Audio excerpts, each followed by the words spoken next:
Welcome, welcome, welcome. Merry Christmas to everybody. Thank you for coming out and joining me today.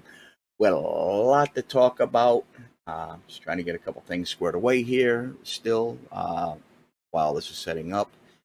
I'm in the middle of moving, so things are kind of a mess right now. Just going to be a temporary move. Place I'm in right now. Uh, they are getting ready to renovate it, so everybody's leaving. And I see my first. I had two viewers rather just now, and one's left already while waiting for everything to get started. I do apologize. I need to say to everybody, Merry Christmas, Happy New Year. Thank you for coming out and joining me. 10,000 plus subscribers here on Twitch. Wow, I never thought I'd see that many. And on YouTube, I'm 6,400. Not sure what's going on there. I was over 15,000 on YouTube, and then a whole bunch of them dropped off along with all my earned revenue. I see we've got 11 viewers now. Welcome to the show, guys. Please, if you feel like it, type in there and let us know where you guys are from. Anyways, like I said, I got a lot to talk about today. Big topic that a lot of people are going to want to know about will be the Western Flyer Express federal class action lawsuit. What's going on with that? So stick around. You're not going to want to miss that segment. Big news there. Huge development. Kind of surprised me. Anyway.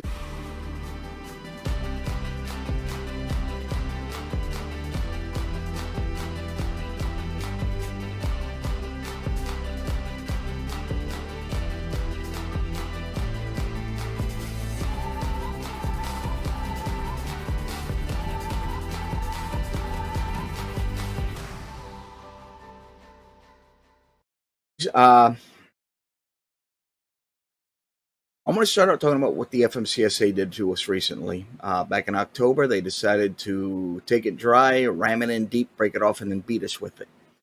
And that is the speed limiter mandate. Some of you drivers might remember back in between September and October of last year, 2022, the FMCSA had their open public comment period, as they do with any new regulation they're getting ready to release. A regulation they have no authority to produce or create. They're not Congress. All laws must originate in Congress.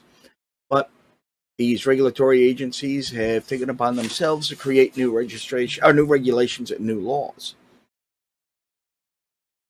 And that kind of sucks. Anyways, the open comment period opened and closed with thousands and thousands of comments. 90 some percent of them were to negative. Don't do it. We don't want it. It's not worth it. It's not useful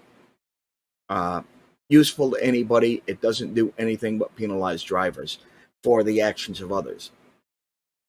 They seem to think that having trucks driving 15, sometimes 20 miles an hour below the posted speed limits is safe. It is not safe, especially with all the distracted drivers we have out there these days. I see this a lot going down the road. Instead of holding on to the steering wheel and driving the vehicle. Serious and fatal accidents are going to increase dramatically because of this new mandate that they released. And that is that starting April of 2024, all commercial vehicles weighing 26,001 pounds or more must have programmable ECMs, and those ECMs must have programmable speed limiters, or commonly referred to as speed governors. And they must be set to no more than 68 miles an hour. So Prime Inc., Swift, those guys are already set there. I think CR England is. I'm not mistaken, Western Express is, and a few other of the mega carriers. So these guys are going to be comfortable. They're going to be right at home. But you got the guys out there like the owner-operators, independent contractors that are ungoverned or have their speed governors set above 68 miles an hour are not going to be happy. They're going to see major reductions in their pay. once this goes into effect. I know some of you out there are saying, well, hey, my truck's an 80, or I got an engine from a 1980 in my glider, so it doesn't apply to me. Well, or you're saying, well, I've got an older truck, so I don't have an ECM, so I don't have to worry about it. It doesn't apply. Well, that's where you're wrong. The new regulation gives the DOT the ability to violate your Fourth and Fifth Amendment rights and execute warrantless invasive searches of your truck's ECMs. How? When they do an inspection, they're going to be plugging their computers into your little OBD port underneath your steering wheel and looking at your truck's ECM and your truck's black box. Now, California's been pulling this crap for a while. They tried it on me a couple years ago when the new Mountain Pass inspection station opened up on the I-15 South coming out of Nevada. And I refused to let them plug in. He made a bunch of threats, and I told the technician, I said, look, number one, you're a technician. You have no authority. Number two, you need a warrant to search my computer. I'm not granting you permission to search my computer. So he went and grabbed one of the state troopers, officers in California Highway Patrol. They're officers, not troopers. He comes out. He's like, well, this guy says you're not letting him complete his inspection. You have to do it. I said, no, he needs a warrant. He wants to plug into my truck's computer and view my ECM and my truck's black box data. That's an invasive search. It's a violation of my Fourth and Fifth Amendment rights. I'm not doing it. He must have a warrant if he wants to search my truck's computer. It's an invasive search.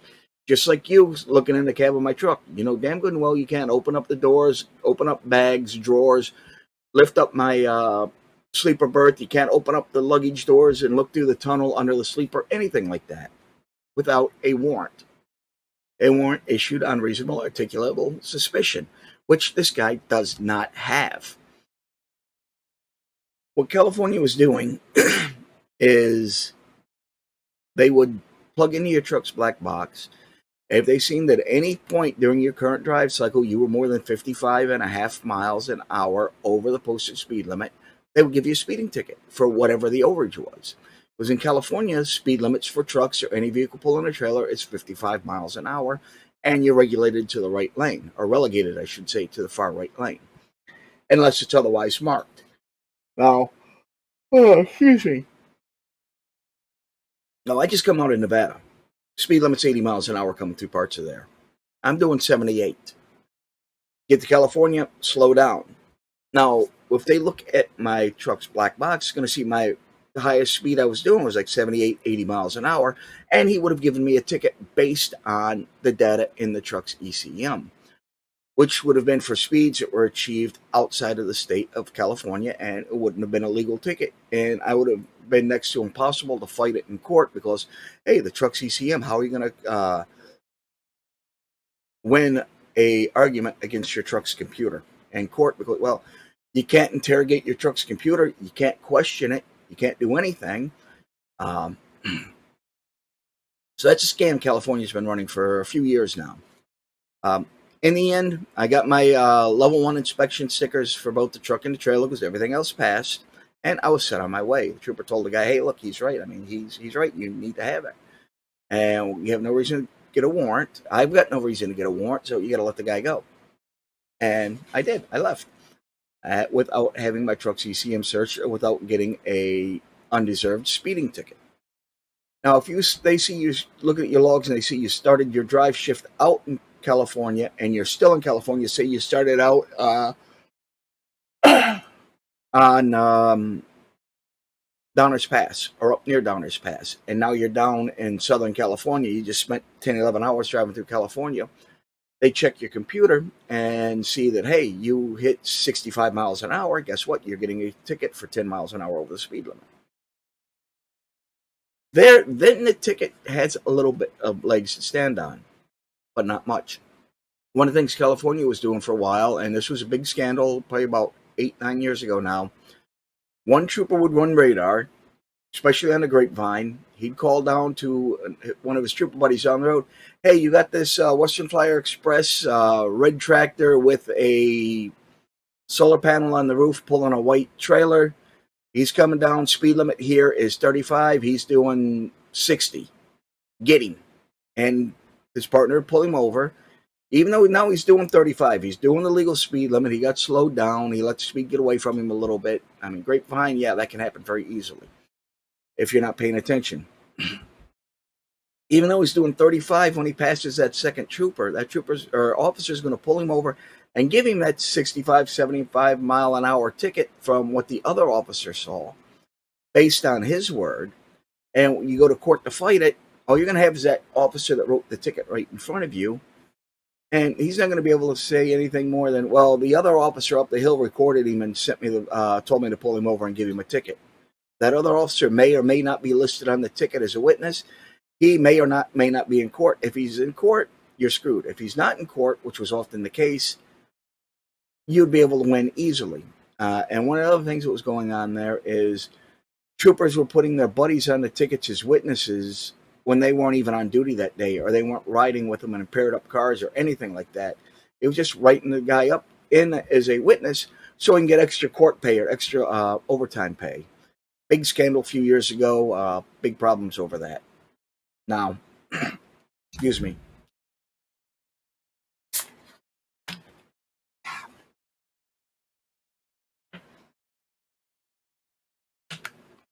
Caused lots of problems. Now,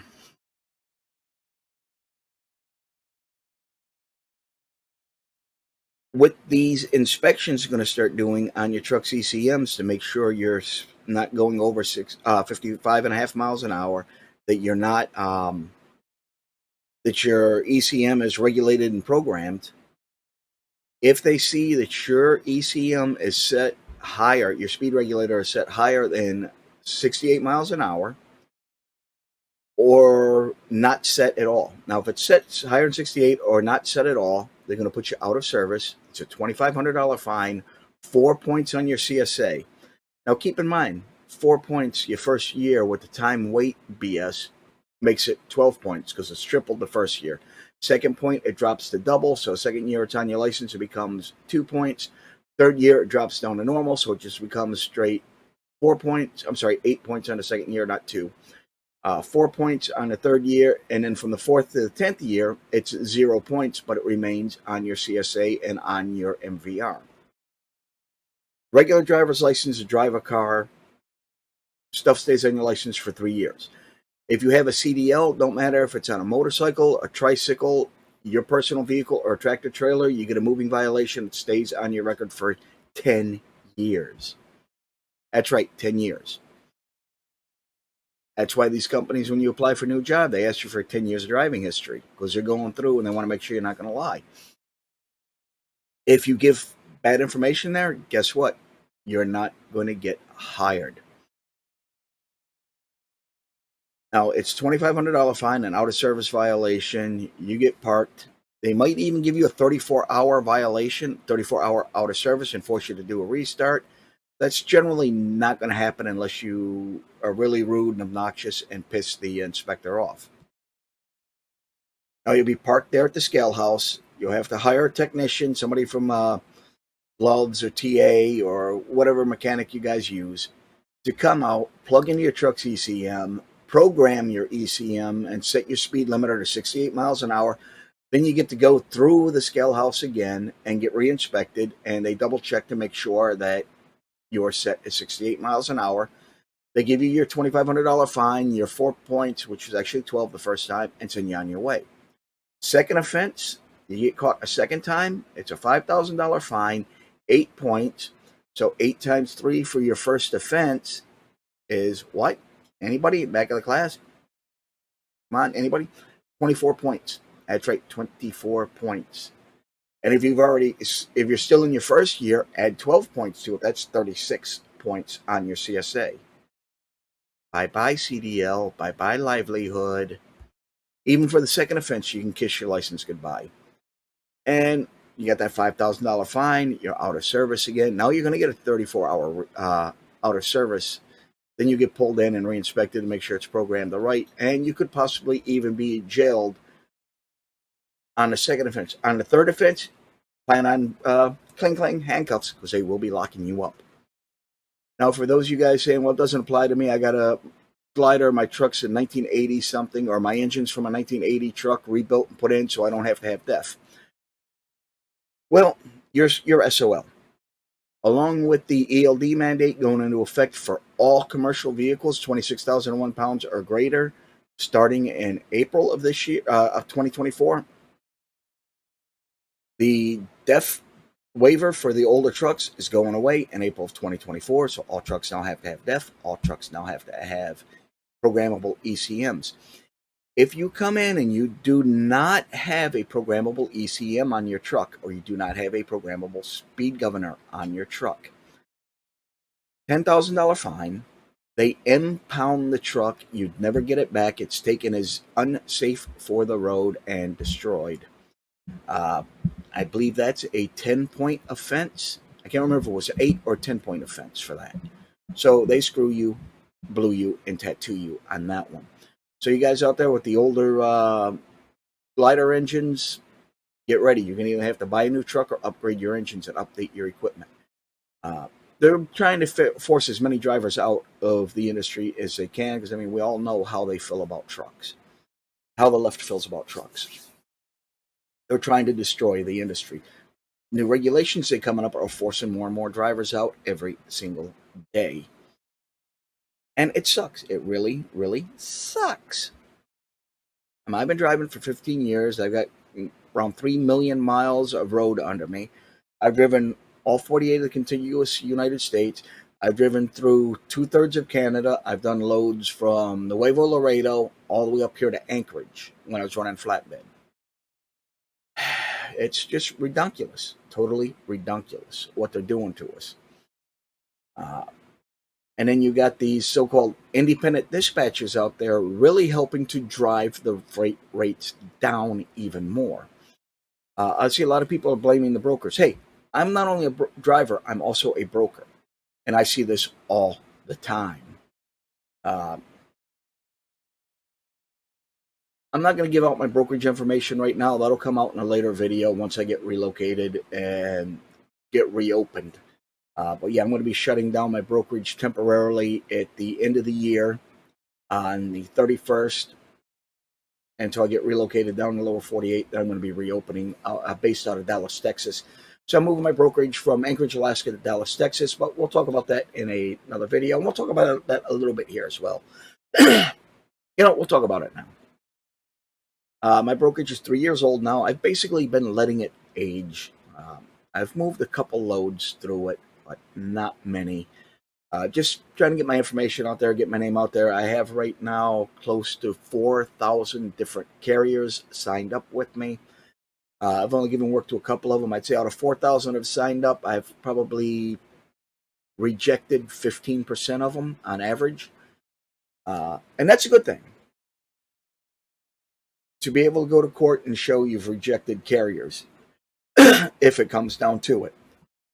Why would you need to go to court and show that you've been rejecting carriers? So say you hire a carrier.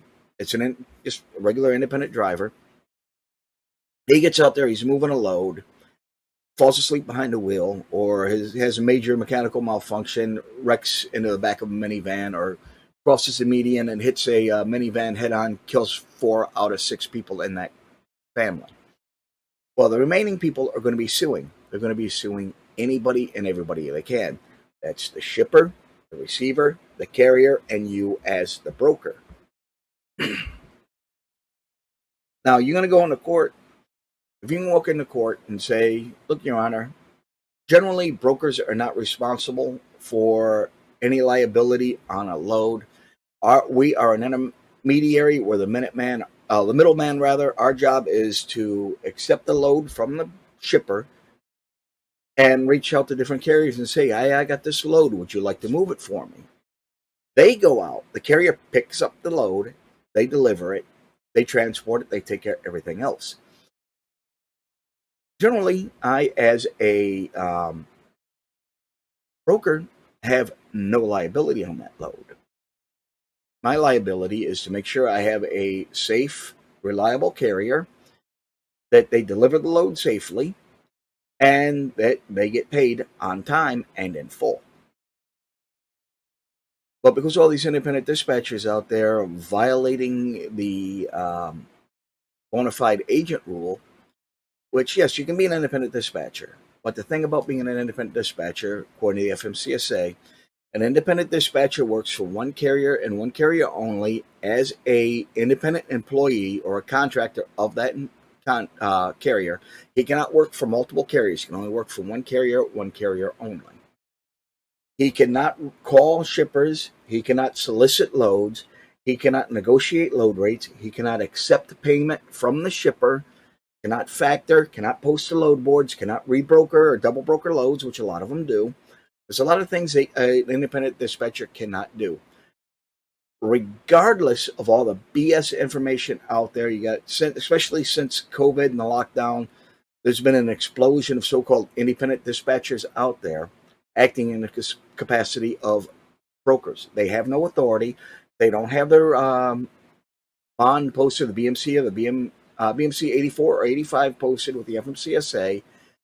The carriers have no recourse, no way to go after them for unpaid loads. Now, me as a broker, I have my BMC 85. I have the trust bond.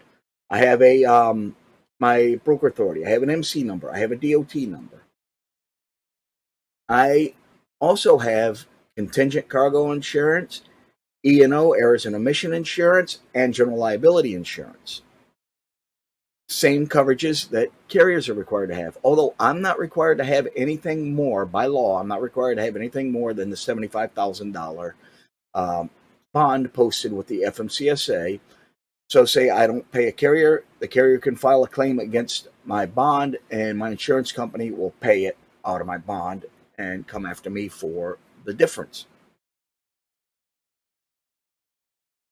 Now, as an independent dispatcher, I have no bond. There's nobody for the carrier to go after. I see message after message after message out there every day. I see a couple messages posted.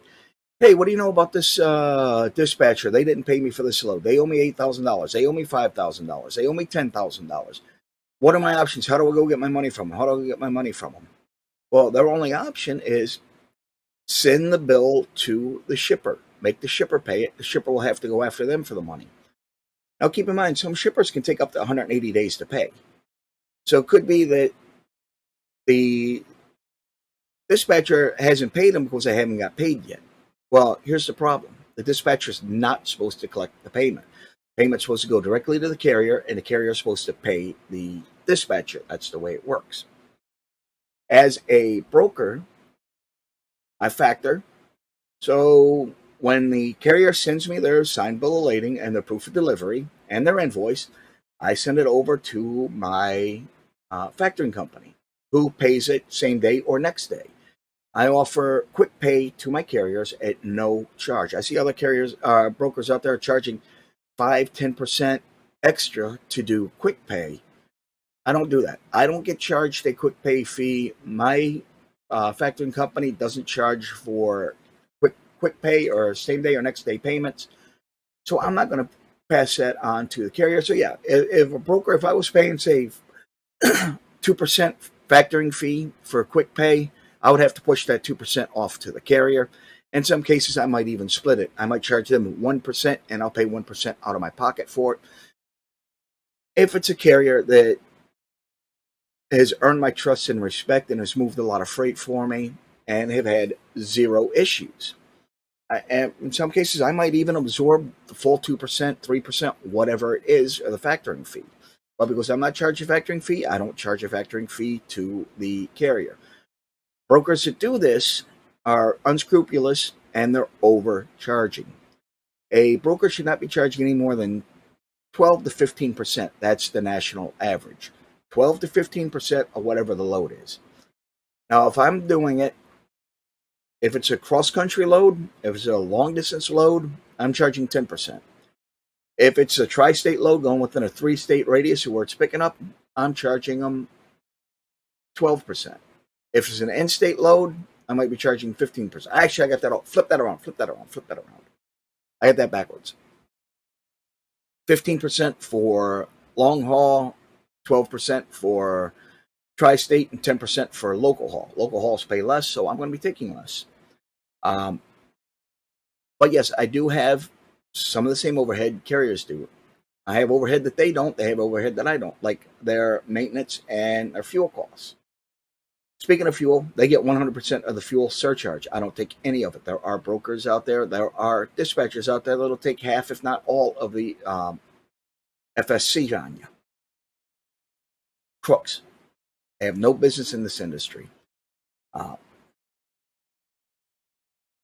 Now, I have EDI fees. The larger carriers do have EDI fees. The smaller carriers probably don't have EDI unless they're direct dispatch or direct customer of the shipper, then they might have EDI to deal with. EDI is electronic data interchange. It's how the big shippers want you to do business because now everything's somewhat automated. They will send the dispatch to you electronically. But first, to set that up, I got to pay $1,500 out of pocket up front to set up EDI for that one account. I pay $175 a year. I'm sorry, $175 a month to have the EDI tunnel active and running between us. Plus, I pay $2.10 for every load tendered, regardless whether I accept it or not. So, say I have a shipper, say Walmart, well, say a shipper, a produce company, sends me 10 loads, all going to Walmart. Well, I'm going to pay $210 just for them to send those loads, even if I only accept one of them. If I only accept one load and reject the rest, I'm still paying $210. So it'd be worth it for me to take all the loads and try and find trucks for them, which is not always going to be easy, especially when you're talking produce or meat loads, refrigerated loads, loads like dairy and whatnot that are on a timetable. They need to be delivered in a timely manner. You don't want to be sitting on a load for a week trying to find a carrier for. So now I'm going to pay $1,500 out of pocket for that. I'm going to pay $210 to accept 10 loads that they just sent me. Whether I find a driver for them or whether I accept them or not, I'm paying that. Plus, I'm paying $175 a month to have that account going. Then I'm going to pay my load board fees. I'm going to have to pay for insurance. Like big shippers out there now, they want the brokers to have the same insurance coverages that the carriers do, even though we're not legally responsible for the freight. Like I was saying earlier, if I have a carrier go out there and wreck and kill somebody, I walk into court and I say, well, Your Honor, I just hired them. They sent me the carrier pack. I sent it to them. I mean, I thought they were a good driver. Talked to him. He seemed like a nice guy. I gave him the work. No, I didn't look at his FMCSA. I didn't look at Safe Assist. I didn't look at Carrier Watch. I didn't check his insurance history. I didn't check his safety rating. Didn't have time. Well, guess what? Part of that liability is going to be playing on you because you failed to do your due diligence. You were negligent in hiring that carrier. Me, I can walk into court and say, well, Your Honor, the gentleman sent me his carrier packet. I did a little research on him. He had a good safety rating, a good carrier watch score, good CSA, PSP score.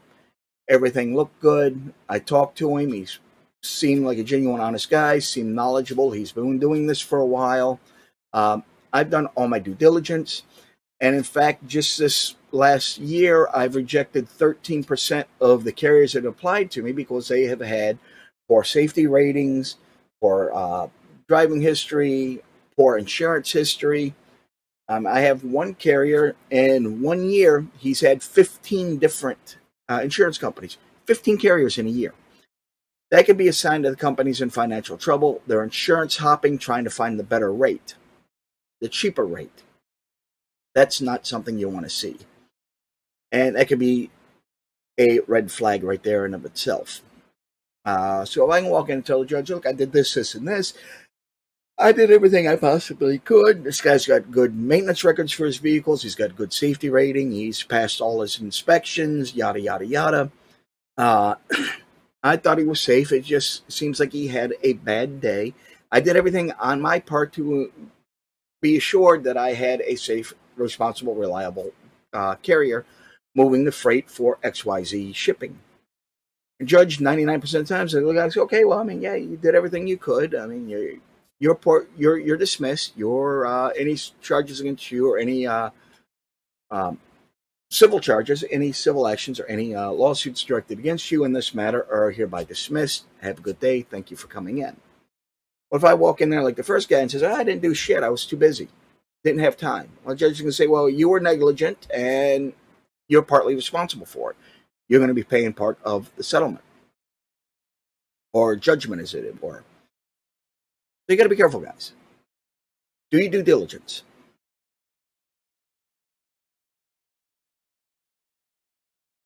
But as a broker, I also, a lot of these shippers want me to have the same insurance coverages too.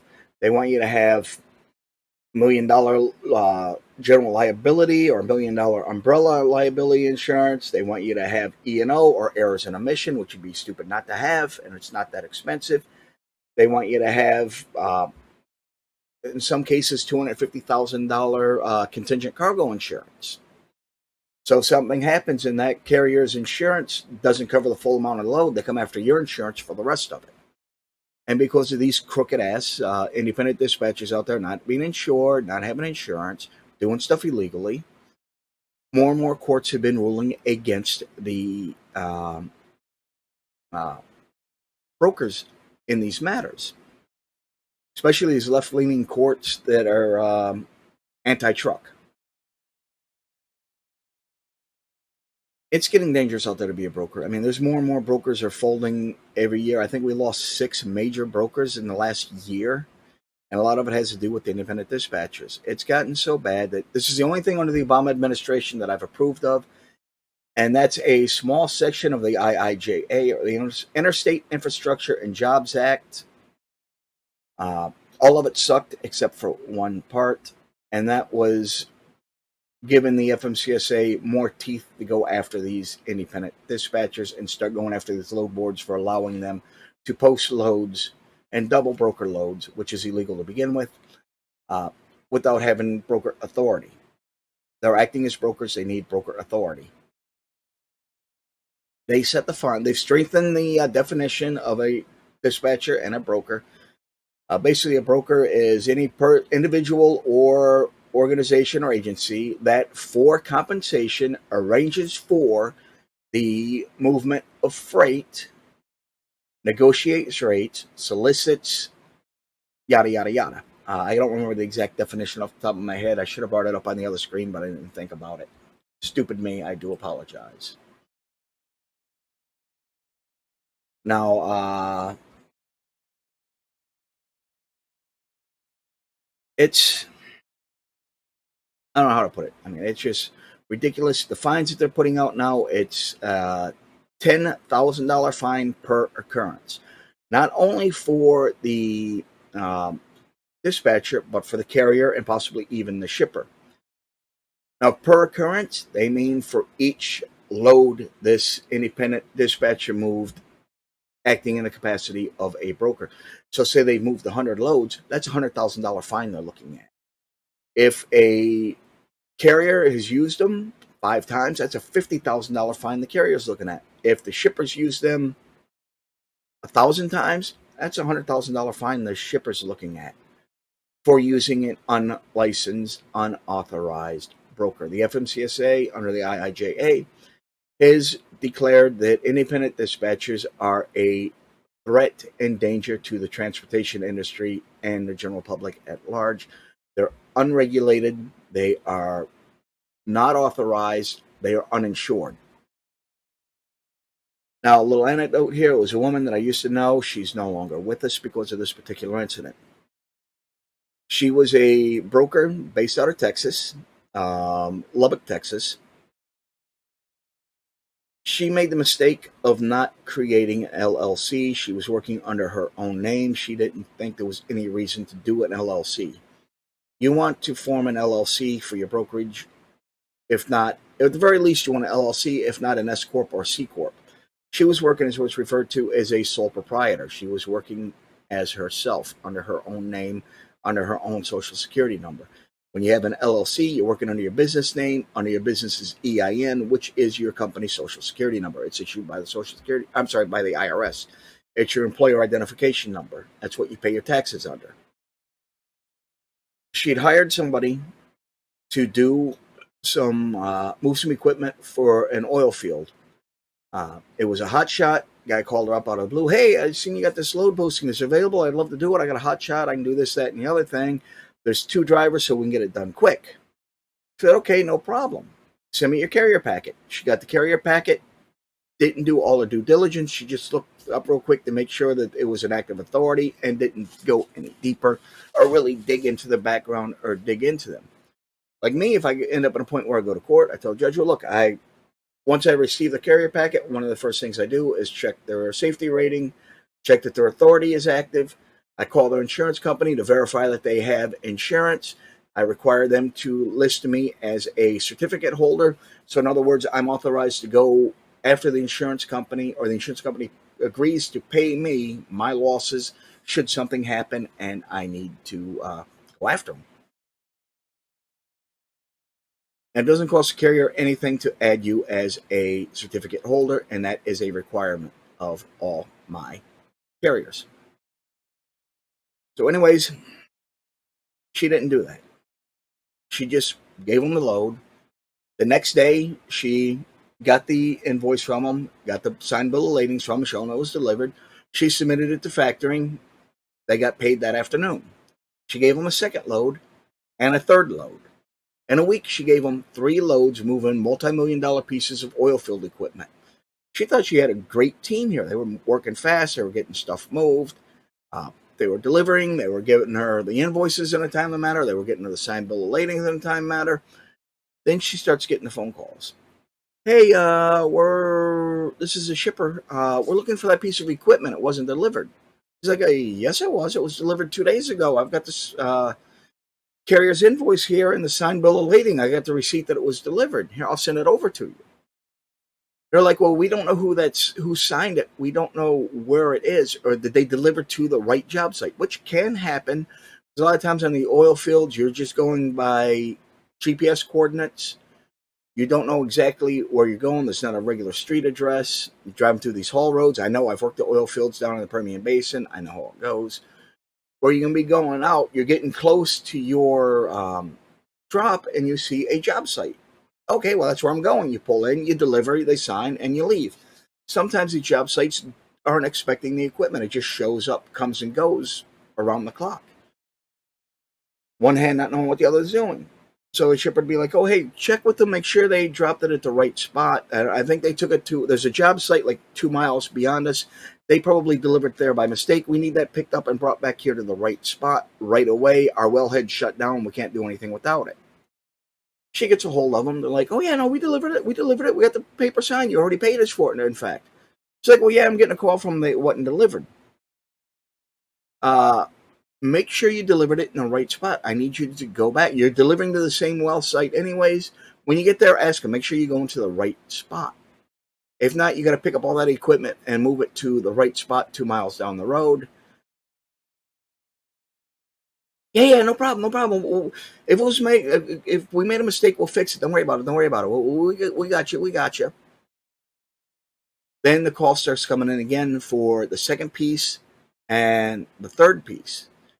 She sent these guys 3 pieces of equipment, multi-million-dollar pieces of equipment, being sent to a specific job site. They never made it. These guys, turns out, were forging signatures on the bills of lading, sending bogus invoices and bogus signed bills to her and getting paid next day. That was one mistake she made. She was allowing them to do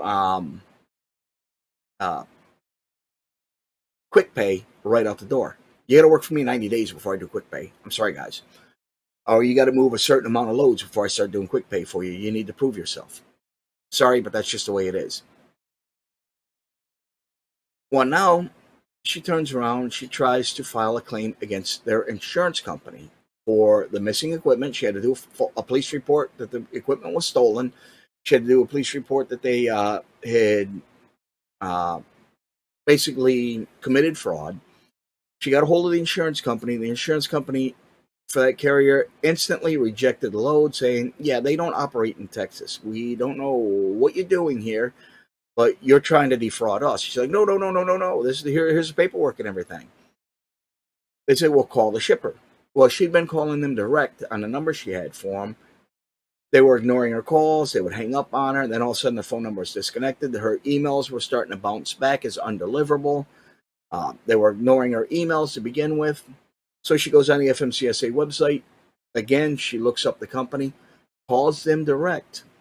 Well, it was a linen company in Ohio that only does linens. Yeah, we don't have hot shots. We don't do regular trucking. We're a linen company and laundry. We supply linens to local restaurants and hotels. We go back and forth. We pick up the dirty, wash it, and take it back. That's it. We don't do general trucking. And you're not the first person to call us about this. Somebody cloned our company. They got our information offline, made up fake paperwork, and has cloned our company. Basically, identity theft of this linen company. Now, this poor woman, Gail, she was beside herself. She ended up getting sued by the factoring company for the money they paid out that they were out of pocket. She got sued by the shipper for millions of dollars and missing equipment. She got sued by the receiver for lost time and being shut down and her not performing her duties. She ended up losing millions and millions of dollars. They took, because she was not an LLC, she wasn't protected. They sued her personally, took her house, her cars. Her husband took the kids and left her. They took her retirement plan. They took all the money out of the family bank account, basically left them destitute and penniless. She wound up living on the streets and ultimately decided to opt out. A very, very sad thing to have happen. And I'm hearing more and more stories like this as the months go on here since COVID, of more and more companies being cloned and independent dispatchers not being properly trained. They're taking these little courses online. They're paying $1,200, $1,500 to take a course from somebody online. They're posting a message on Facebook. You want to be a freight dispatcher? Come take my online course for $1,500. I'm going to teach you how to do it and make all your money back in a week and make hundreds of thousands of dollars a year. It don't work like that. And these shippers, some of them don't realize what's going on because the carrier are they're getting a copy of the carrier pack that the carrier sent to the dispatcher. From me, they don't get a carrier pack; they get a broker's pack. They get a legitimate broker pack that has my business license, has my SCAC registration, has my UCR registration, has my business license, has my authority, has a copy of my insurance policies and my insurance bonds and our contract. I mean, my carrier packet is, or my shipper package is probably 15, 20 pages long. I forget exactly what it was. One of them's 15, the other one's 20 pages. I have a separate packet for shippers that I do for carriers. One's 15 pages, the other's 20 pages long. I forget which is which offhand. But they're being sent false information. They're being sent bad information. And they're giving these guys loads. And some of them, they're double brokering. They'll grab a load off the load board, then turn around and repost it on another load board and double brokering, which is illegal. The only way you can double broker a load is the shipper, the receiver, the carrier, and the broker all must agree in writing to specific stipulations. Both brokers, I should say, have to agree in writing. So you got the shipper, their original broker, the receiver, they all have to agree. Then the second broker has to agree, and that carrier has to agree. So there's a lot of people you need to get on the same page and agree to it. And a lot of carriers, if it's a double brokered load, they won't touch it because they're losing a lot of money. And some of these independent dispatchers are charging 50%. 50%, half of the load. Then they're keeping the fuel surcharge on top of it. So these guys are losing out. Leaving a carrier to go cross country, sometimes they're not even getting paid enough on the load to cover their fuel bill. It's another reason these guys are a danger to the industry. I just got to shake my head. Now, as you guys know, I'd already planned on having had this done this fall, having had relocated back down to the lower 48 and start working for a tanker company. I'm still working for 10 Roads Express. Big mistake. I guess it's going to make me out to be a bit of a hypocrite. I'm going to tell you guys in a minute why it's not a good idea to work for 10 Roads Express while at the same time working for 10 Roads Express. So yeah, call me a hypocrite. I call myself a hypocrite. Goes well. I am a hypocrite for doing this.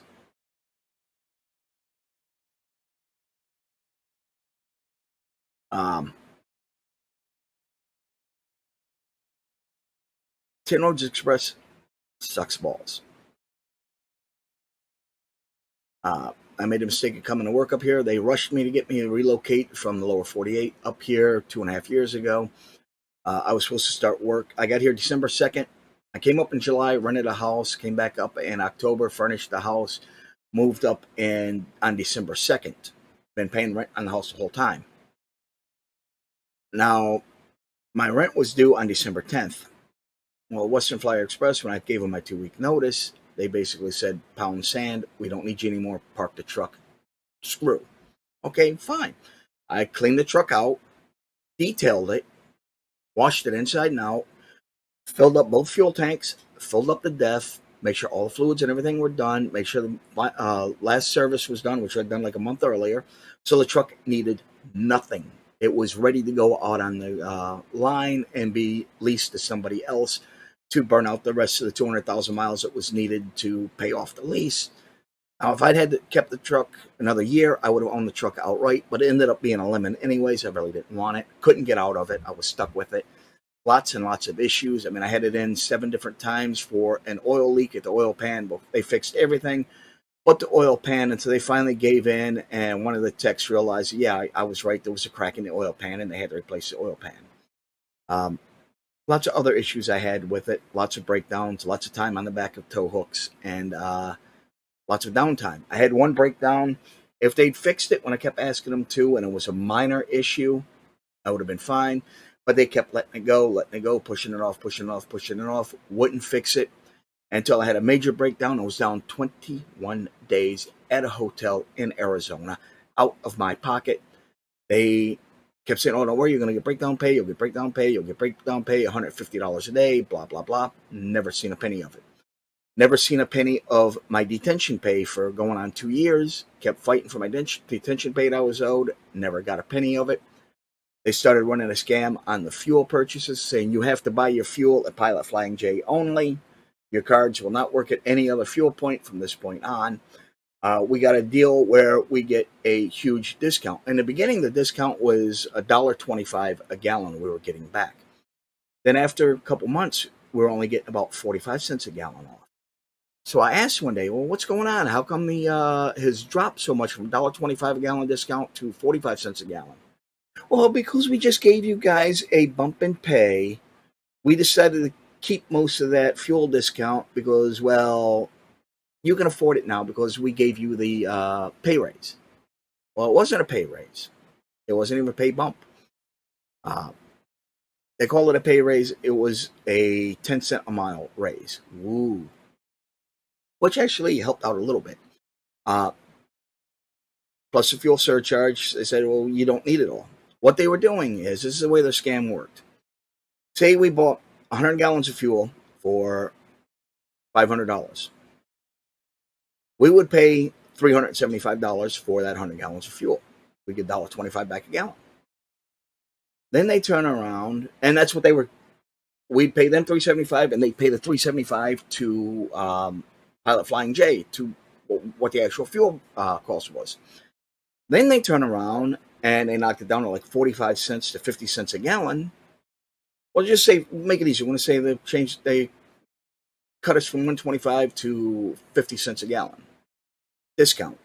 So now we turn around, we buy that same fuel, that same 100 gallons at $500 worth of fuel.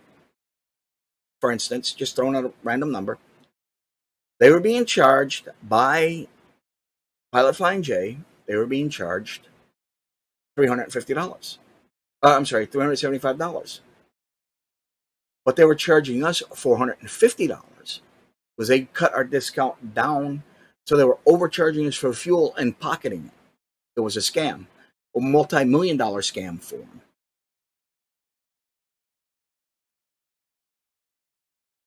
I'm talking about Western Flyer Express now, mind you. I'm not talking about 10 Roads Express. I kind of got off topic here, guys, just so you realize what we're talking about. Um, Lots of problems with Western Flyer Express over stupid crap like that. I mean, they owe me personally over $25,000. They were underpaying me 25 cents a mile on my mileage. Because originally I came in as a lease driver to drive originally came in as a company driver just to drive the I-10 corridor, just to run I-10 end to end, coast to coast, Florida to California, back and forth. They convinced me to become a lease driver and go over the road for 25 cents more a mile. Well, I never got that 25 cent a mile pay bump. I never, even though we had a signed agreement, an amendment to my contract showing that I'm supposed to be getting this. First, they're like, oh, yeah, no, okay, we'll get that straightened out. We'll get that straightened out. Don't worry about it. We'll get that straightened out because they're still showing you doing this route, even though you're doing OTR. It took like 6 months for them to straighten it out and show me properly that I was doing OTR. Didn't pay me for any of that. After they got me over there on the proper routing in the system, they still kept the 25 cent. They didn't give me that 25 cent a mile bump saying, oh, well, you took too long. You should have brought it to our attention sooner. I've been fighting with you guys for this forever. Talk to my dispatcher. Here's my Qualcomm messages. Here's my email messages. Oh, yeah, you should have came to talk to a specific person. Well, nobody told me to talk to him. I've been talking to everybody but. I even talked to Randy Timms, the owner of the company. He said he'd fix it. Never fixed it.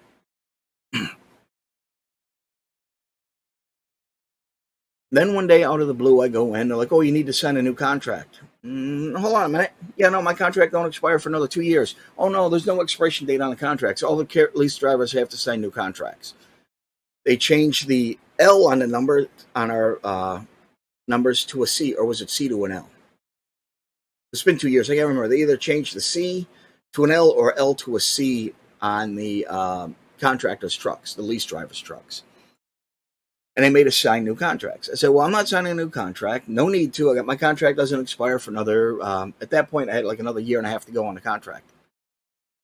They're like, well, no, there's no expiration date on those contracts.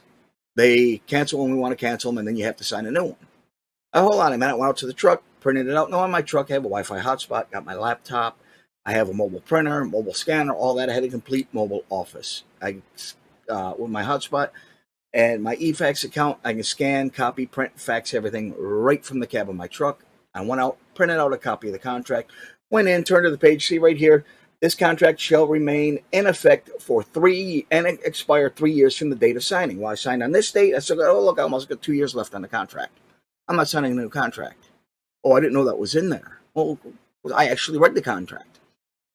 So he said, well, I'm going to call the attorney. I said, call the attorney. Talk to the attorney. He's like, oh. I'm standing right there all this. So no.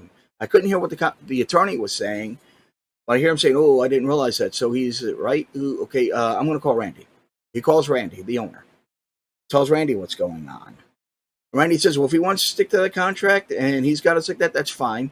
But we're going to hold him to that contract, and he's going to go back to the pay rate that's in that contract. We're going to take back any raises or pumps we gave him. We're going to take all the stuff back, and he's going to pay full price for the fuel. He's going to do this. He's going to do that. We're going to hold him to what's in that contract. So basically, they said either I sign the new contract or they're taking my truck and they're going to terminate the contract. Then he talked to somebody that was supposedly the attorney and realized that he couldn't do that. He talked to the owner, and the owner was all pissed off and said, you do it this way or he's gone. So yeah, I ended up having to sign a new contract, and I initialed it SUD, signed under duress, behind my signature. Because that's what it was. They were forcing me to sign a new contract under threat of pay loss and under threat of job loss, which is all completely illegal. Well, find out what was going on there and why they were doing the new contracts. They're like, oh, well, it's the same contract. It's just the wording's changed a little bit, make it a little easier to understand. Well, I don't need to make it easier to understand. I understand this fully.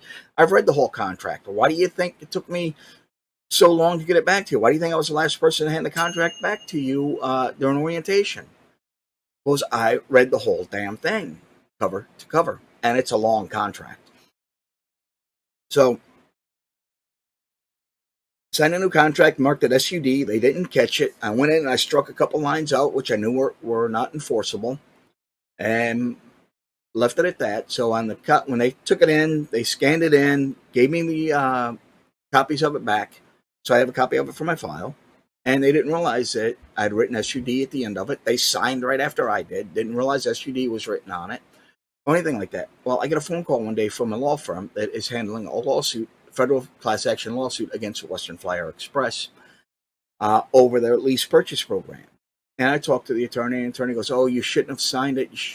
You'd have been able to sue them and do this, that, and the other thing if you hadn't signed the new contract." I said, "Yes, I signed it, but you got to keep in mind, I wrote signed under duress at the end of it, SUD, behind my initials and my printed name because I knew they were forcing me to sign a contract under duress." And the guy starts laughing. He goes, "Yeah, you got them by the laws, then. You got them. You have copies of both contracts." I said, "Yes, I do." I scanned them in and sent them over, along with my paperwork to join the class action lawsuit against them. And the attorney went to work for me, added me to the suit, no problem. Added a few extra things to the suit over it. It was a lot of fun, but I'm not going to get into what happened with the suit. Um, it's been going for 2 years. I expected it to go for at least 5 to 10 years, but it's been a little over 2 years now, and there's been some good news that's come out of it. Kind of shocked me, but we'll get into that a little later on. We'll come back to that. I want to talk to you guys about Western 10 Roads Express. Like I started to and got a little sidetracked. Uh, with what 10 Roads Express did to me and a lot of other drivers is stupid. No sign-on bonus, no orientation pay. They rushed to get me up here. They wouldn't let me take the road test at one of their facilities down in the lower 48. They wouldn't let me do my drug test down in the lower 48. They rushed to get me up here, so I got up here on December 2nd. Uh, then they didn't get me in for my road test until the 13th. Did the drug test the 14th. Didn't get to work until the 17th. So I sat here for 15 days without work, twiddling my thumbs. Now, in the meantime, my rent was due on December 10th. Western Flyer Express withheld my last paycheck, $5,500 in change. And see, I got an email from them on the 9th when my paycheck was due saying, "Hey, we're withholding your pay, and this is the deductions we're taking out of it. We got truck recovery, we've got truck detailing, we've got to put new tires on it, we had to do this, we had to do that," which was all bull. The number one, the truck was turned in to the truck assignments manager.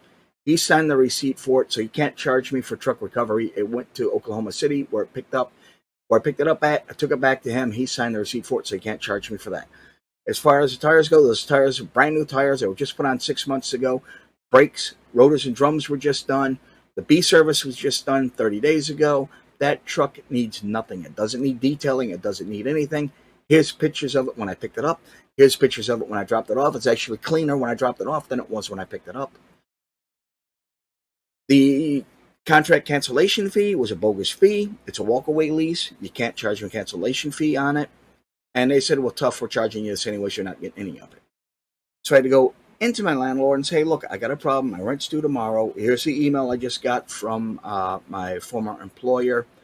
They're keeping my last paycheck, which is a common problem in the truck leasing industry.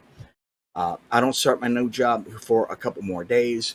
And I found out after I got here, they pay bi-weekly, not weekly. I'm going to be starting in the middle of the pay period, so it'll be 3 weeks before I see my first paycheck. I won't see my first paycheck until early January. They said, "No problem. We understand your situation. We've had it happen before. Uh, just come in and pay it before the due date. Pay it in the first week of January if you can." That's when do you get your first paycheck? I said, "I get my paycheck on this day. I'll be in the next day to pay it." "Fine, no problem. Just get it paid on time." Well, I went in to pay it on time, and they said, "You know what? Never mind. Why am I going to take December's rent when you owe me December's and January's rent?" I said, "Well, January's rent's not due for a couple more days. I'm trying to pay you December's rent like we agreed." "No, you have to pay both of them right now." I can't pay both of them right now. I won't have the rest of it until next week." Well, they evicted me over it. They made a payment arrangement with me and then refused to honor it and evicted me, which really, really sucks. I liked that house. That was first time and forever I actually had a house to myself rather than living in apartments like I had for so damn many years. So I pretty much got F'd in the A over that. It just Western Flyer Express really screwed me. Anyways, I finally get working for 10 Roads Express. First paycheck was a little light. They had to adjust it. Uh, they treat you worse than a third class citizen. They treat you like crap. They don't talk to you, they talk down to you. They do stupid stuff. It takes forever to get anything fixed. I had and the turnover rate here, wow. We have drivers come in and leave within 2 or 3 weeks. We are so short-handed up here in the company in Alaska that they have to pull drivers out of the lower 48 and bring them up here for a month, 2 months at a time to help out. And a lot of those drivers turn around, quit, and go back down to lower 48, expect to still have a job down there, and then find out they're out of work when they get down there. Western Flyer Express, right around Thanksgiving, laid off. Not Western Flyer Express, 10 Roads Express, right around Thanksgiving, laid off about 170 drivers between California and Texas. Rather than giving them any of them the opportunity to come up here and work at least to the end of the year, where we need the help for peak season, to be able to provide for the families until the end of the year, they just let them go. So, get out of here, screw you. We don't have that contract anymore, so we don't need you. 10 Roads Express were the largest mail carrier in the country as far as contractors go. We just recently bought a Becco. We own, Eagle Express, Hubstool, and like 3 or 4 other mail carriers we've bought out or we've absorbed them. So yeah, we're the largest contract mail carrier in the United States. And they treat us like crap. They treat the equipment like crap. I'm constantly having to go out over my hours of service. Up here, we're on a short haul exemption. We are in Alaska. The hours of service rule is a little bit different than they are down in the lower 48. As opposed to a 14-hour on-duty, 11-hour drive, we have 20 hours on duty, 15 hours of drive every single day. And they keep having us roll over, and next thing you know, we're over our 20 hours of service, and it's, don't worry about it. You're on a short haul exemption. You don't need logs. You're operating in the city. You're not going long distances. Logs don't really apply. So kind of hinky, kind of weird the way they do it. But yeah, they can do it that way, unfortunately. We had a guy come in beginning of October, quit by mid-October on my run, sharing my 2 stations with me, so I got to have every other day off. He was here for 2 weeks. I knew right away. I worked with him one day.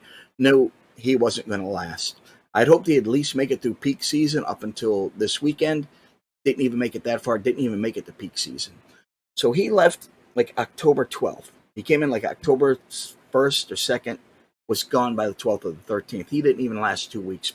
Gone. Took off. It was too much work for him. So since he left, I've been working from early October to Thanksgiving Day, 6 days a week. Monday, I would go in at 11:30 p.m., work till 6 a.m., be off from 6 a.m., go back in at 9:30 a.m., and work until 7:30 p.m. Tuesday, I would come in at 1:30 a.m., work until 6 a.m., go back in at 9:30 a.m., and work to 7:30, 8 o'clock at night. Then Wednesday through Saturday, I would go in at 3:30 in the morning, work into 6 a.m., go back in at 9:30 a.m., and work into 7, 8 o'clock at night. Then the post office changed the schedule.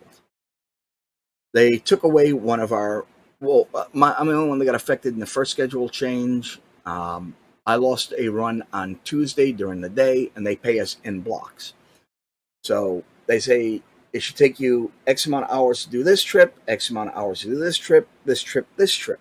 And we're only paying you for those trips. They're not paying us our on-duty time when we're sitting on the dock. Even though by law that's on-duty time, company says, just go off duty, that's your break. That's how they get around not paying us for it. They say, it's your break. You can go home. You don't have to stay there. You can go get something to eat, do whatever you want. You drop the trailer and leave. So that's how they get around us paying us our dock time, our on-duty loading and unloading time. Then schedule changed. I lost one trip on Tuesdays. The other guy, I had an extra trip that the other guys didn't on my route. I lost that trip on Tuesdays. Then a couple months later, they changed the schedule again, extending our daily tour by 2 hours. So we would come in same time as before, except we'd stay in 8, 9 o'clock at night. Now we're in peak season. That I worked the new schedule from prior to October to Chris leaving, and I worked that schedule from Chris leaving to Thanksgiving Day. I worked Thanksgiving Day. Yes, I worked the holiday. I worked this morning, Christmas Day. I had to go in and work 3 hours this morning. So the 28th, we go into peak season, working 7 days a week.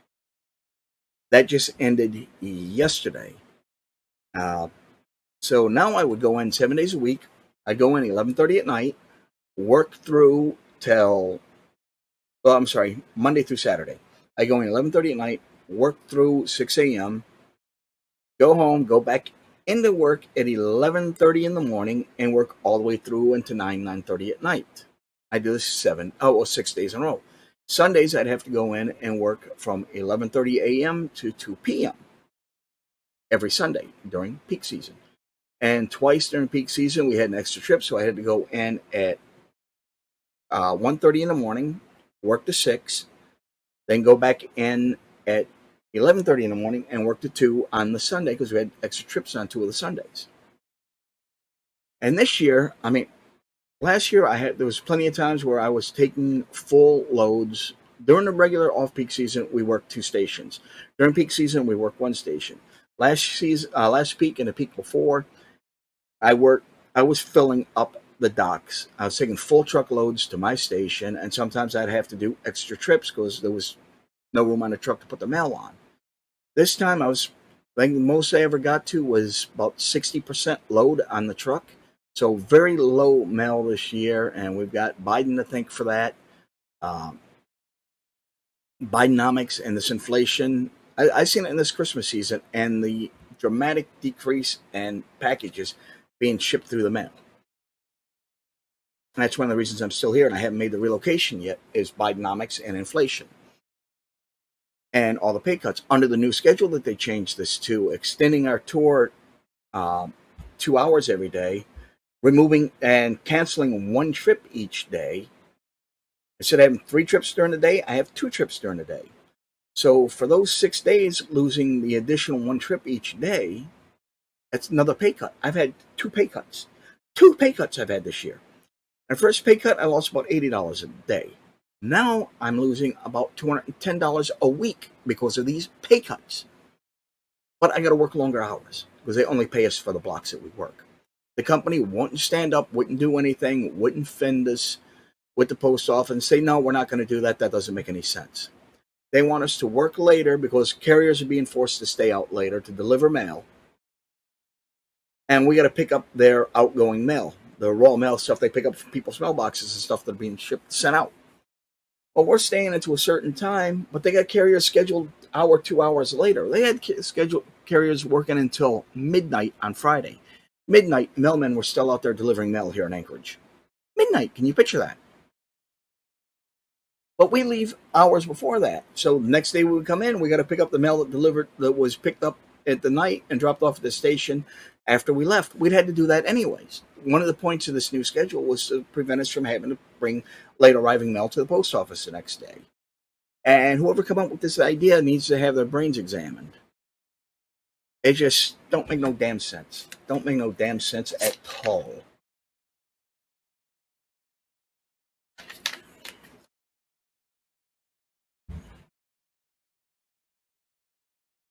And it's just mind-boggling the way they act and treat us. I was saying with the repairs, we had a truck that had an exhaust leak.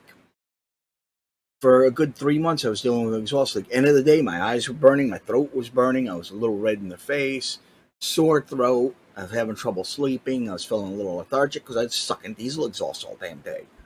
They kept saying there's no exhaust leak, you don't know what you're talking about, you don't know what you're talking about, you don't know what you're talking about. The other driver was writing it up, there's no exhaust leak. We don't know what you guys are talking about. We've checked. We can't find an exhaust leak. It's in your heads. Finally, one day I said, come here. Brad mechanic said, come here. Open up the hood. Went over the passenger side. See all that slitting on the side of the engine behind the exhaust turbo? That's from the exhaust leak. Don't tell us there's no exhaust leak. The other driver quit because you guys wouldn't fix this. Oh, we didn't see that. They brought it in, brought it out, brought the truck out 40 minutes later. Oh, it's all fixed. It's all set. You're good to go. We took care of the leak. All they did was take a rag and wipe all the soot off the side of the motor. Didn't fix squat. It wasn't until about a week later I noticed a stalactite about that long hanging off the one box when I was doing my pre-trip of all crystallized depth from the exhaust leak and over by the one box. It was leaking depth and it was bunch of problems there. That's where the exhaust leak was. So the truck was down for a few days while they fixed that. They had to rebuild the one box, the APT, put in a new DPF filter. Guess what? That fixed the exhaust leak.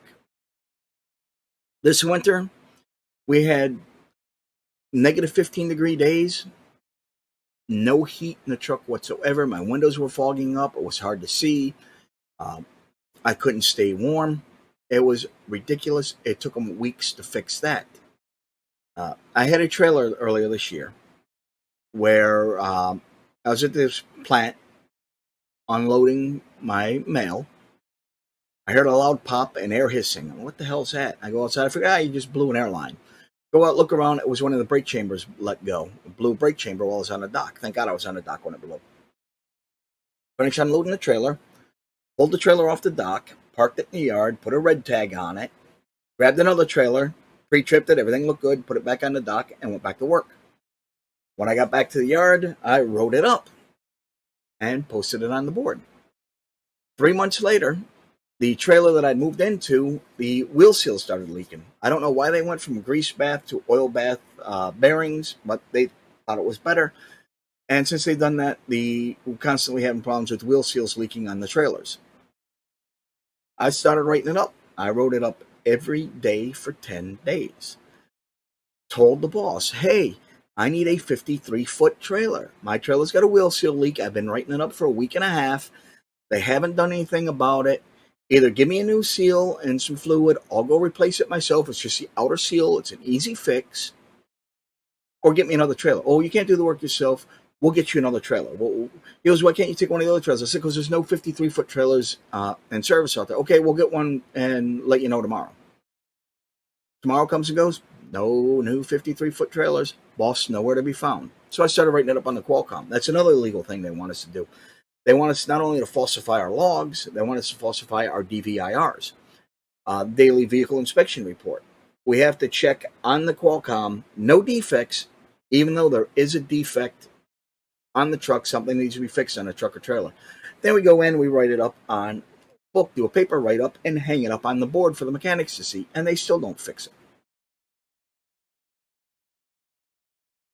So I wrote it up 2 days in a row on the Qualcomm, which we're not supposed to do because they get to see all the messages they see down there in the lower 48 at the main office.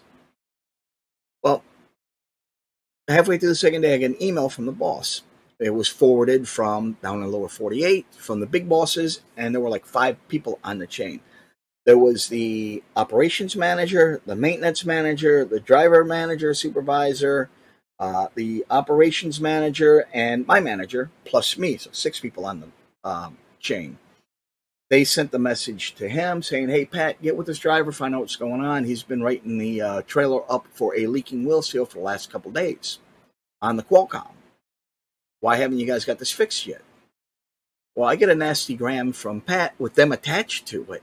I don't know if he didn't realize he replied all or forward all or if he did it on purpose or not. But I got to see the original message, and he sends me a message, and he replied to them so they could see. I think that's why he did a reply all, so they could see the message he sent me. Saying, hey, why are you dragging a trailer around with the leaking wheel seal? You know you ain't supposed to do that. You need to park that and get another trailer right now. So I replied, well, Pat, if you remember, I talked to you a couple days ago about this, that I need another trailer. There are no 53-footers on the yard that are in service. Everyone there is broken down.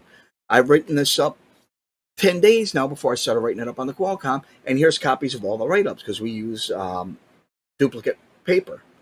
So I had a copy of every write-up I did in the book, scanned it in, and sent it to him. Could see every day that I've been writing it up for a week and a half. And then I said, remember, I talked to you the other day, said I need a 53-foot trailer. I need to put mine out of service. She said, no problem, you'd get me one. And then I haven't been able to get a hold of you since. So this isn't on me. This is on the mechanics and it's on you. And I replied also, everybody in the main office in the lower 48 seen my reply and seen all my write-ups prior to writing it up on the Qualcomm. And of course, I got yelled at privately. Don't ever write anything up on the Qualcomm. It makes us look bad. They don't need to know down there what's going on. Apparently they do, because that's the only way we get anything fixed around here is when we start writing it up on the Qualcomm and they start questioning it down there in the lower 48. So it says, we got you another trailer. When you go in this morning, drop your trailer, pick this trailer up. So I go in, had them unload all the mail they'd already loaded overnight on my trailer. I got to put this trailer out of service. They got another trailer for me. Moved it over, parked it, grabbed the trailer that they told me to move into, looked at it, had a fresh DOT inspection sticker on it, which is why this is right here is a prime example of why I don't think companies should be allowed to do their own annual DOT inspections.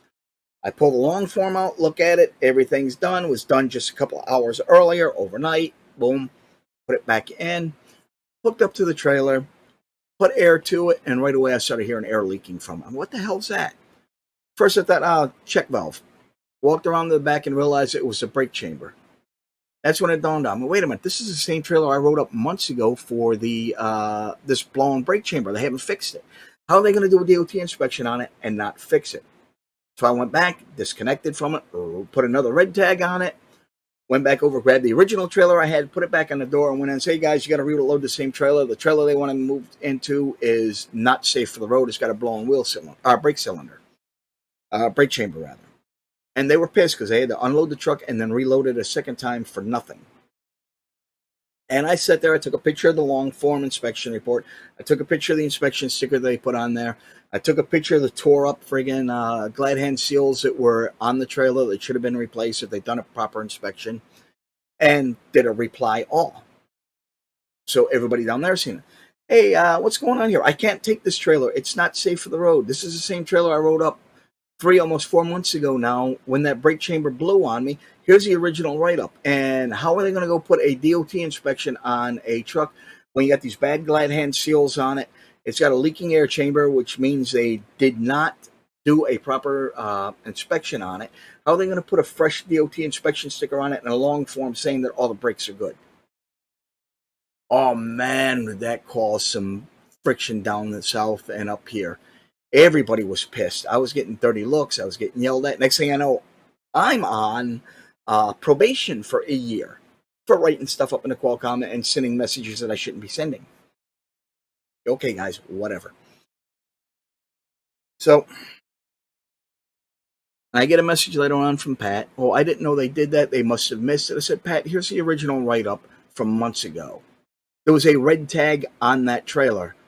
They took the red tag off when they put the inspection sticker on it. So you can't tell me they didn't know there was a bad brake chamber on it. It was written up months ago. There's the copy of it. There was a red tag on it, tied on it. It didn't just fall off. They took it off and didn't do the repairs. I'm not going to drive a truck down the road with a blown brake chamber and not having any brakes and losing all my air pressure and having my brakes either spring on me and lock up or go out altogether. Not happening. I had to use a truck again that still had the leaking wheel cylinder. And by the way, the wheel on the opposite side of that axle is starting to leak now too because they didn't fix this one. So I get an email from him later on. Okay, that trailer that you wrote up, it's fixed now. It's good to go. Please change into it at the end of the day. Well, I got back over there at the end of the day. Before I even dropped my trailer in the yard, I walked over, looked, hey, look, brand new brake chamber. Oh, hey, look, brand new glad hand seals. Hey, look, a brand new light bulb. The light bulb was only about 30% of the bulbs, LED bulbs, were blown in it, so it was still a good bulb. The brake lights and everything was still working, so I didn't write it up. But they replaced that one as well. They actually swept the trailer out, which is a bit of a shock. But the only reason the work got done on it is because I pressed the issue and I got the big bosses involved in it, which made me look bad, but made them look even worse. You're going to try and throw me under the bus? Well, I'm going to throw you under the bus and I'm going to back over you 2 or 3 times with it. I don't do anything I can't back up. I don't say anything I can't back up. I've got my receipts. So stuff like that. And they got that spy camera in there that spies on you, that watches what you're doing as a driver and watches the road. that goes off when it shouldn't and doesn't go off when it should. Um, like times I turn around, grow my beard back out. If you guys might remember from other videos, I had a full beard. If I'd end up like scratching the side of my face because the beard was itching, and anybody that's growing a beard knows it itches when you start growing it out. The camera would see that, and next thing you know, I get a phone call or I get a email from them saying I'm going on probation for using my phone. It's a final notice, a final warning. You get caught using your phone while driving again, you're going to be fired. That's not what are you talking about? I didn't use my phone. Did you look at the video? The AI in that camera system needs to learn. There's a difference between this, driving down the road, and doing this while driving down the road. Did you even look at the video? No, you just went by the alert that the camera sent you without looking at the video to see what was going on. So now they had to go back into the archive, dig the video, look at it, and cancel that friggin' write-up because, well, I did nothing wrong. But they were trying to fire me over scratching an itch in my beard. They don't know you by name. If they call you, it's never anything good, or they want you to come in and work late. Now, beginning of this year, I got diagnosed with high blood pressure, high cholesterol, and diabetes. I'm 50. I just turned 51 this week, but no, it's been 2 weeks. 10 days ago. I turned 51 10 days ago. Happy birthday to me. I can't believe I survived another trip around the sun. Anyways, it sucks that happened to me. But what are you going to do? So every 3 months, I'm supposed to be going into the doctors for a follow-up, check my A1C levels, check and make sure the meds and everything they got me on are working. But I'm still able to drive, and I'm relegated to a 1-year medical exam certificate at a time now. And my MEC currently expires on January 5th. Here it is, December day. Merry Christmas again. So I've only got a couple days left on my medical exam certificate to keep my license or to keep working. So I've been trying. In October, I used to know what my schedule was, what days I had on, what days I had off. So starting in October, I had a doctor's appointment scheduled. Chris quit. I got called into work. Oh, Chris just quit. We need you to come in and work. I got a doctor's appointment. Well, we need you to work. There's nobody else to cover. You have to come in. You're on the schedule now. So I'm like, crap. So I call up, cancel the doctor's appointment. I'll reschedule it when I can. A couple more times this happened where I schedule and then called in last minute on my birthday. My first time naturally having my birthday off in over 2 decades, where I didn't have to ask for my birthday off, where I actually had it as a regular scheduled day off. I've been off all week. From Saturday all the way through. Here it is Thursday. Good. I still got my birthday off.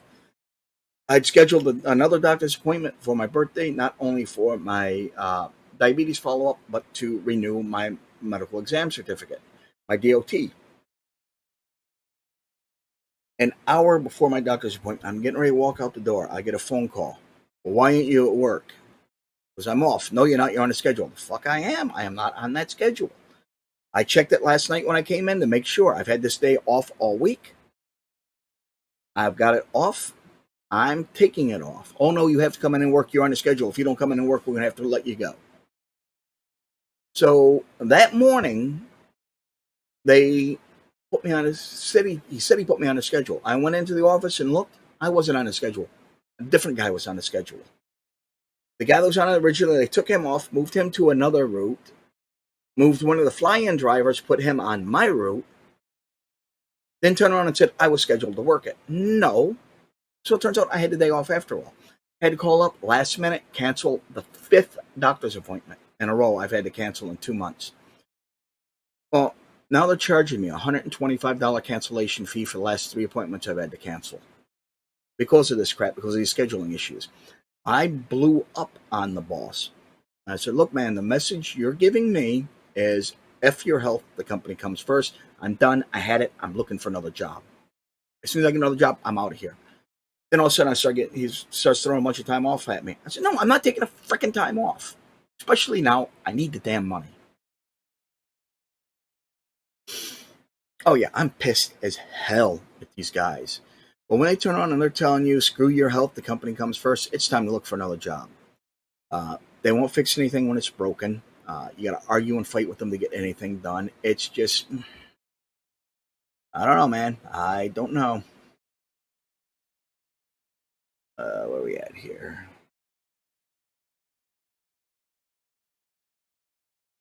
It gets quite aggravating and annoying when you got a company that treats you like that.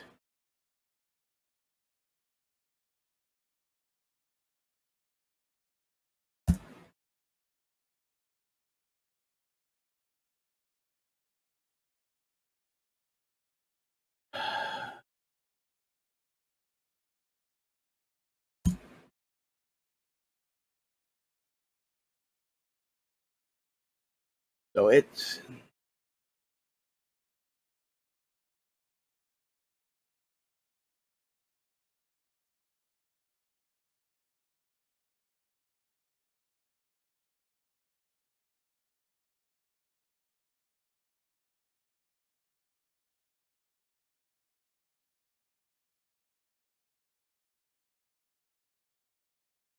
I'm sorry, guys. Just trying to get something straightened out here on the feed.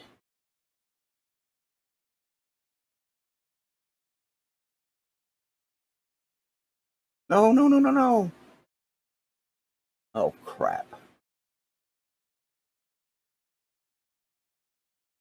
Okay, sorry about that. Hit the wrong button. Trying to fix this. Wait a minute. All right, screw it. I'll worry about that later. Uh,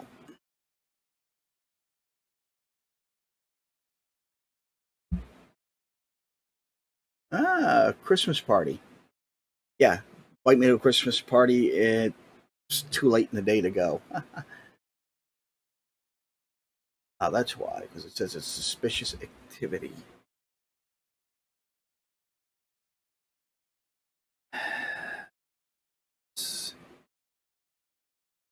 Crap, never mind. What was I saying? So yeah, I mean, I would not recommend Ten Roads Express. They got that camera that watches you and rats you out everything you do. I've gotten written up numerous times, and they had to throw the write-outs out because it's telling them, "Oh, you're speeding." Because you got the speed limit sign here, it says 45 miles an hour. Then 10 feet, 20 feet behind it is a speed limit sign that says school zone, 20 miles an hour. When lights are flashing, lights aren't flashing, so it's not a 20 mile an hour zone. Camera sees 45 miles an hour, then boom, next thing it sees is 20 miles an hour, and you're doing 45 miles an hour. It says you're speeding, you're doing 25 miles an hour over the speed limit. And I got to tell them, look at the video. Don't just go by the alert that you guys are seeing on your computers from the camera's AI. Look at the video. You will see that there's a sign that it says school zone, speed limit 20 miles an hour when flashing. Look, the lights aren't flashing. It's not a 20 mile an hour zone. It's a 45 mile an hour zone. So I'm constantly having to fight them on that. It's just ridiculous the way they treat you. Um, Christmas bonus, if you want to call it that, they pay you 1% of your salary for the whole year. Other companies pay you 3 to 5% of your salary for the whole year for a Christmas bonus. There's no sign on bonus, there's no longevity bonus. I've been here 2 years now. No bonus for staying with them for 2 years. Like I said, I'm looking for another job. I planned on being in another job by now. But because of the pay cuts I've taken recently, like I talked about earlier, uh, the Bidenomics and out of control 40-year high inflation under Biden, and it's costing more and more money. This right here, this 2 liter Diet Coke. When I moved here 2 years ago, this was $2.88 a bottle. Now it's $4.99 a gallon. A bottle. It's $5 for this. I'm not a coffee drinker, but I drink a lot of this, and I've been drinking a lot more water too now that I've got diabetes.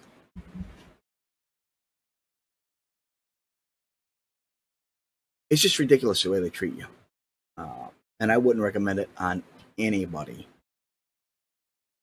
Like I'm saying, with these pay cuts and the inflation and everything, it's harder to save money right now to make the move. I do have a company out in Missouri that wants me to come work for them in the Tinker division. I've gone already. I've got my renewed my TWIC card, which I let expire like 6, 7 years ago. Same thing with my hazmat endorsement. Let that expire years ago because I haven't been using either one of them. I haven't been going to ports. I haven't been doing hazmat loads. Uh, Luckily, I was able to get my hazmat endorsement back without having to go take a class. Now, to get new endorsements or to get your CDL, you have to go to a CDL school that's approved by the FMCSA to get your license or get your added endorsements, unless you've already had them. I had to go renew my TWIC, and thankfully, one of the good things that came out of COVID was before, to get your TWIC and to get your hazmat endorsement, you had to pay two different fees and do two different fingerprinting sessions, two different background checks. Now they combined it to one. If you have your TWIC, you don't need to go do a new fingerprint background check for your hazmat. You just have to pass the test or go through the school, pass the test, and then apply for your card or your hazmat endorsement. I got a hold of Michigan, I got a hold of Rhode Island, and I got a hold of Nevada. Got copies of my old MVRs showing that I did at one point have my hazmat endorsement on my license, as well as my passenger endorsement. And I was able to transfer those, reactivate those on my license without having to take the road test, without having to take the class work. All I had to do was take the written and pass the written test, which was nice and easy. Boom, went up to the window, said, okay, here's my abstracts from last 3 states where I've had my hazmat endorsement in the past. Here's my new TWIC card, just updated it so I have fresh fingerprints on file there. She looked at it, verified the TWIC was good, verified that I had the hazmat endorsements in the past and that I passed the test. Same thing with the passenger endorsement. She looked and seen I had passenger endorsement, looked and seen that I had passed the written test. $35 to print a new driver's license, and it was added. I was in and out of the DMV in like an hour and a half because I had an appointment. Still had to wait a while. So I got those back. Now, the company down there in Missouri that wanted me to come work for them, it'd be a lease purchase program again.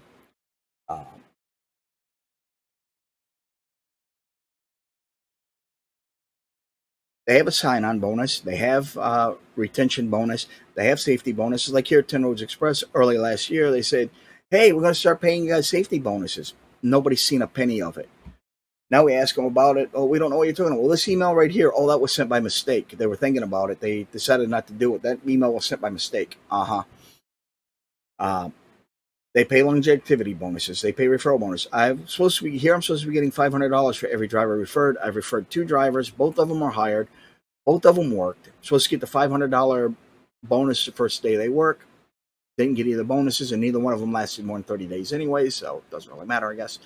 Just like Western Flyer Express didn't pay me for any of my referral bonuses. They owed me for 11 of them. Didn't get paid any of them. They claimed that those drivers were hired through outside recruiters. They were not. I brought them in through the company recruiter that I talked to directly. And I was able to prove that, and they still refused to pay me. Oh, it's too late now. I got screwed out of that money as well.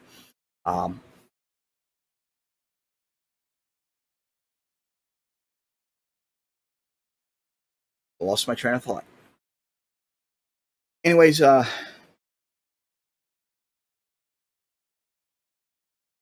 company down there in Missouri, decent company. I got another company out of Florida that's been courting me lately. I don't know how they got my information, but they reached out and contacted me. Said, hey, would you be interested in coming to work for a tinker company? The problem with this company is it's a company position. It's a little weird the way they do their payment. They guarantee a minimum of $1,800 a week as long as you drive an average of 400 miles a day. But running tankers is a little different than running regular loads. So you might only get 300 or 400 miles in a day. Whereas a regular over-the-road position, you get 600-700 miles in a day easily. They pay you for all loaded and unloaded miles.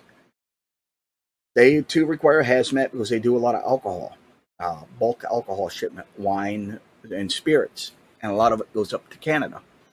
So every time you cross the border going into Canada, you get a $250 bonus going into Canada if you're loaded. Coming out of Canada, if you have a load coming out, which is not that often, you usually end up deadheading back down. you will get, it's $150 for crossing the border if you're empty, $250 second crossing if you're loaded coming back. So they do pay you for your time crossing the borders going both ways. And that, of course, requires hazmat endorsement. They want you to have TWIC endorsement because sometimes you got to go and deliver stuff to the ports or pick up at the ports. TWIC endorsement. I'm sorry, TWIC card. TWIC's not an endorsement, it's a card. Different credential. So I got that. I just got my passport card. I'm surprised at how fast I got my passport card. I applied, did all the paperwork on it on December the 11th. The card was sitting in my mailbox on December the 22nd. So 11 days. 11 days to get my passport back. And they're saying it could take 6 to 10 weeks. Thank you, government, for doing something quick for a change. So now it's easier for me to get across the border. Now you have to have a passport or passport card to cross in and out of Canada. It's been like that for quite a few years now, if you didn't know. Before you needed your driver's license and your birth certificate. When I was living in Detroit, we had what we called the enhanced CDL, which has a little RFID chip on it. That Michigan's enhanced driver's license and enhanced CDL was the only license in the country that worked as a passport card without having to have an actual passport card, where you scan it just like you would your fast card, and you can cross right into boom, boom, in and out quicker. You got to use the Trusted Traveler lane when you were flying. Now my TWIC card, I get to use my Trusted Traveler to get through security a lot quicker. You just use your TWIC number when you're buying airline tickets. You punch in your TWIC card number where it says Trusted Traveler. You're automatically enrolled as a TWIC holder, and you get through airport security a lot quicker. Me, it takes a little longer because I'm normally traveling with a firearm, so I got to go into the check-in at the counter, stand in the ticket line, check in at the counter, fill out a form, declare that I have a firearm. Then either I'll go back with it or I got to sit there and wait for it while it goes back to TSA. They're going to open up the box, going to make sure that it's the firearm's in a locked container, that your bag is hard side bag and it's locked in that it's not loaded, that the ammunition is removed from it, that the magazines, if they're loaded, are wrapped in cardboard and taped shut so the rounds can't come free, and that you don't have more than 11 pounds of loose ammunition. Well, it can't be loose ammunition. It's got to be in a hard box. They do not let you use the manufacturing packaging anymore for aircraft. They have to be in a hard box, a hard-sided box, secured so they don't fall out or pop open or anything. Who is this calling me from an 800 number on Christmas morning? I'm not answering no call, an 800 number on a Christmas day.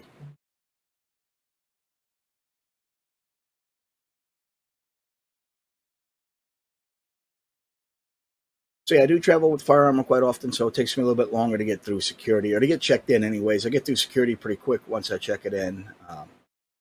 Twice I've had the pilot come up to me, I had the head stewardess call me up to the front of the plane and out onto the gantry to meet with the captain and find out if I had a firearm. Do you have a firearm with you? I said, yes, sir, I do. Is it in the cabin? No, it's in my checked baggage below deck. Although I know I could have it in the passenger cabin if I wanted to, but I just don't want to go through that hassle. I do have a LEOSA, a law enforcement officer's safety the ACT card. It just shows that I'm a former military police officer and I'm a qualified law enforcement officer, which is part of HR 218, which Bush signed into law that allows police officers and retired police officers on good standing and honorably discharged military police officers to carry firearms in all 50 states with their home state CCW and their LEOSA ID card, as well as carry them on aircraft. Law enforcement officers can carry armed, fly armed. Me, I just put it in my checked baggage. It's a lot easier, less hassles, and that's pretty much it. Captain said, okay, well, as long as it's below deck, but I do have my LEOSA card here if you need anything. So great to know, and that's it. So yeah, the company down there in Florida, they do have a sign-on bonus. They have safety bonuses. They have longevity bonus. They have a decent driver referral bonus of $750. They pay you for crossing the borders. They pay you your actual layover time. They pay you your detention time, unlike Western Flyer Express. Here at Tin Roads, there's no layover time. There's no nothing like that. So let's see who this was that just called me. I do have a voicemail, 132 emails. Yeesh. My voicemail. Let me see. It didn't transcribe it for some reason. Normally my voicemails are transcribed, so I can just look at it and read it. Anyways,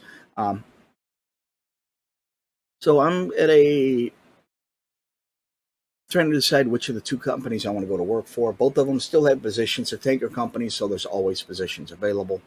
It'll be easy to get to work for them. I just got to get back down to the lower 48 first. Neither one of them will hire me out of Alaska. I am planning on moving to Dallas, Texas, sometime in the spring. And I'm transferring my freight brokerage to Dallas. Just set up my LLC down there. I now have a office space down there. So yeah, I'm getting things ready to go with that. And the brokerage is going to be a fallback position and well in case I don't get to renew my DOT physical and lose my CDL because of the issues with the diabetes. Now, I've been trying to get the doctor's appointment so I can get follow-up done. When I was first diagnosed with diabetes, my A1C was 9.3. Within 90 days, I had it down to 6.9. Then I got it down a little bit lower to 6.3. When I went to my last checkup 5 months ago now, it had come up to 8.3. I got it back down. I managed to get some home A1C test kits. I've been testing it every month, so I got it back down to the low sevens. But because I've been working 7 days a week, so many weird hours, I've been eating more fast food than I should be eating. I've been taking in more carbohydrates than I should be, and it's driven my A1C. I tested it again last night. I'm back up to 8.3 again, which is not ideal. You want it to be 6 or below, ideally 7 or below. The lower it is, closer to 5, the better. But yeah. So I don't know what she's going to say about that. I do got to wait until I see what my schedule is going to be for the upcoming week. In fact, I got to go by the office here in a few minutes and check to see if the new schedule is up and if I'm working tomorrow or not, because I don't even know what the schedule is for tomorrow. So that kind of sucks. Now, yeah, so I am planning the relocation. I am still have my brokerage. Like I said, I'm just letting it age. It just turned 3 years in November. So I'll be able to really start pushing it out there now. A lot of places won't deal with you if you're less than 3 years old. You have to have like I mentioned before, the shippers are pushing for us to have those extra insurance coverages. So I got to come up with the money for that to add the contingent cargo insurance, the extra liability insurance, the E&O I already have.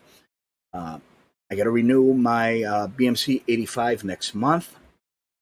Which is my bond, my BOC, my BOC filing is still good. Everything else is good.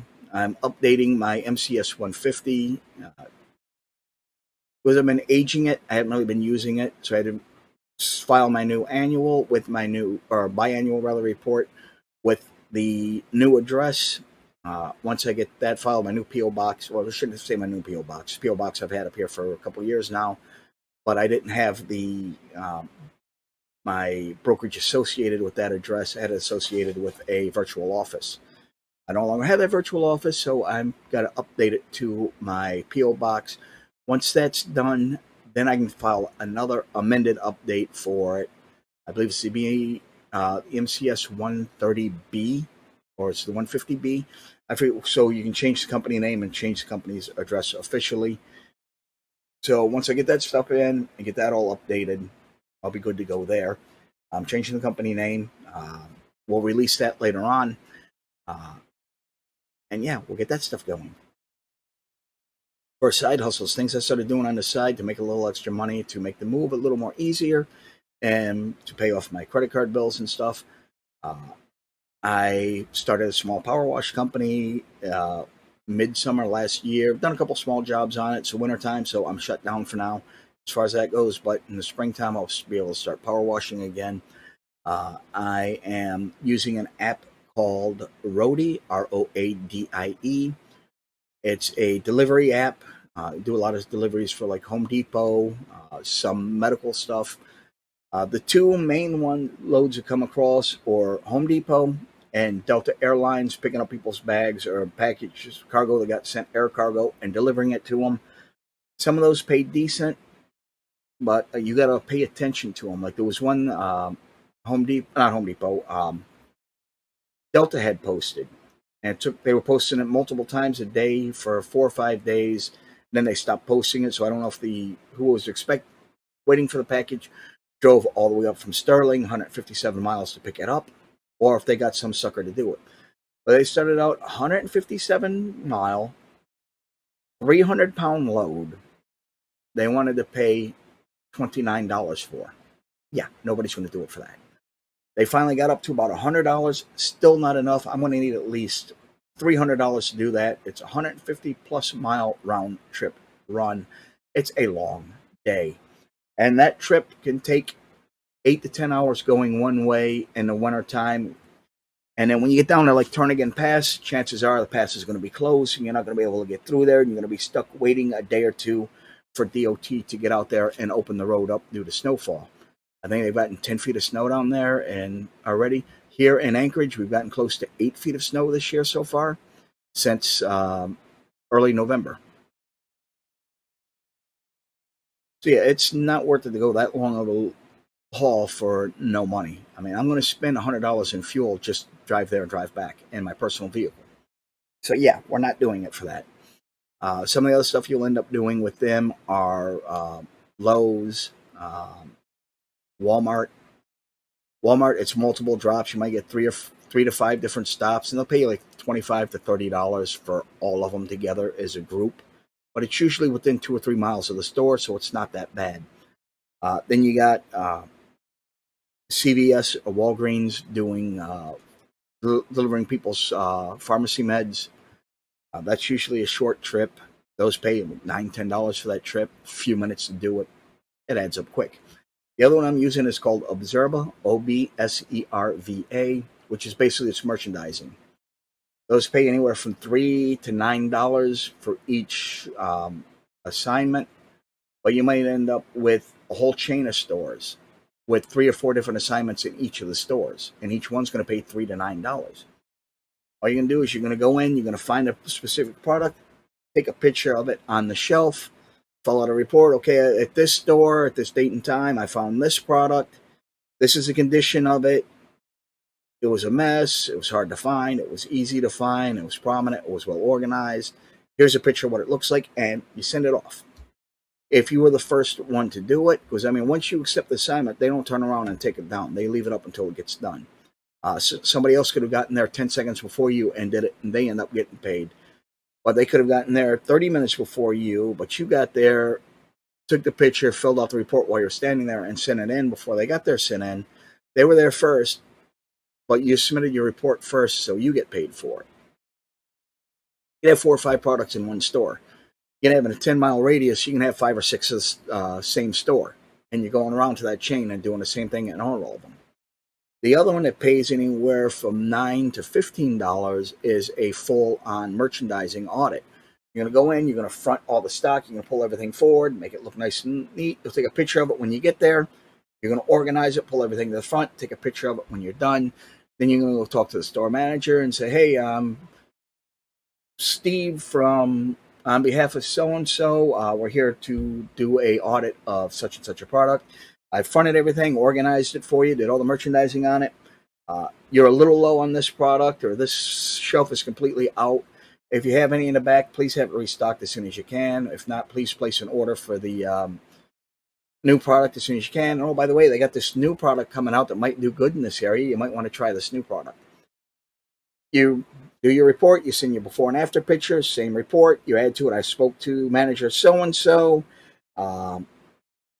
This is what we talked about. These are the recommendations I made. Send your report off and you get paid for that. You might end up with 3 or 4 of the different products in the same store, you might end up with a mix of photos and merchandising audits.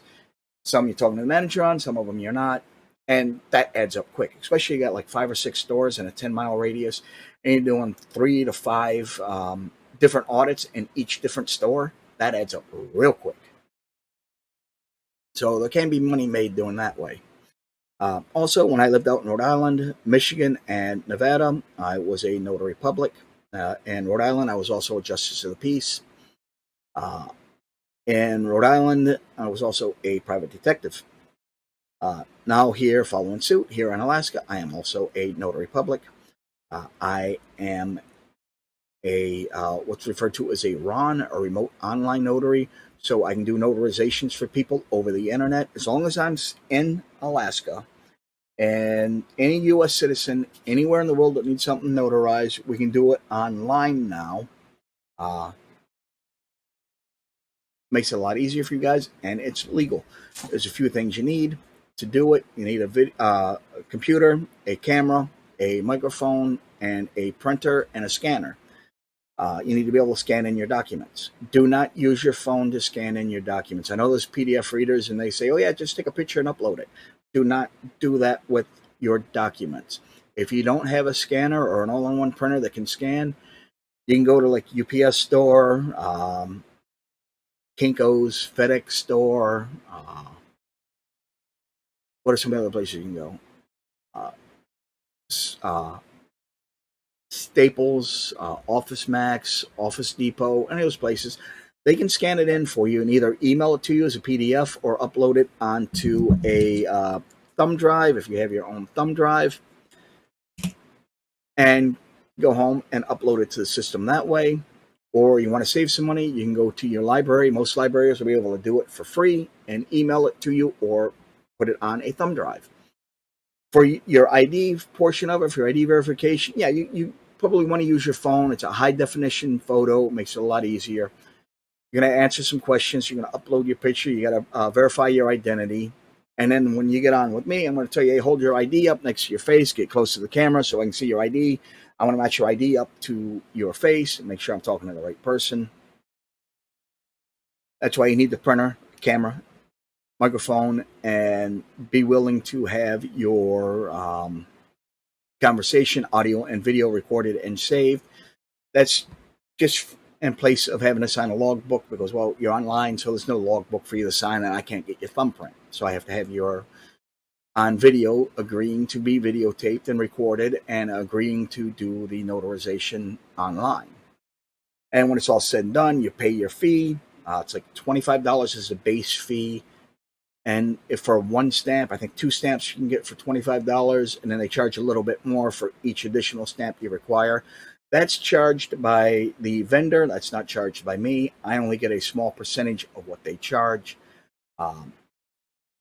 But it's a perfectly legal notarization. Once it's done, I sign it, I lock it, I save it. Then you pay your fee or bill us your card, your debit card or your credit card for the fee.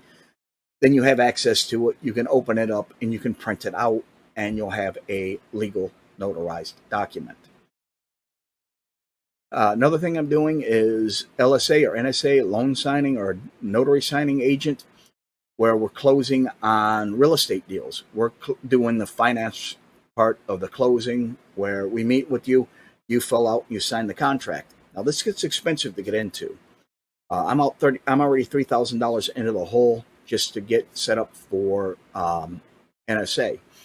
You have to have your standard notary commission. To get that, it's pretty simple. All the states are pretty much the same as far as requirements go. You need to be 18 years or older, a registered voter, and have lived in that state for at least 30 days. Other states have additional requirements, like you have to take certain training, you have to pass a test, you need to post a bond with the state, and it is a public office. You are being commissioned as a public officer, as a notary public. Now, to do remote online notary, that's a separate commission you get after you have your traditional commission to be able to do online. And then with that, you got to have E&O insurance, which is going to be a requirement. You'd be foolish not to have E&O, errors and omissions. This covers you if something is not signed right, if the wrong place is signed, even if punctuation or a date is wrong. Anything that can void out the document that's being signed.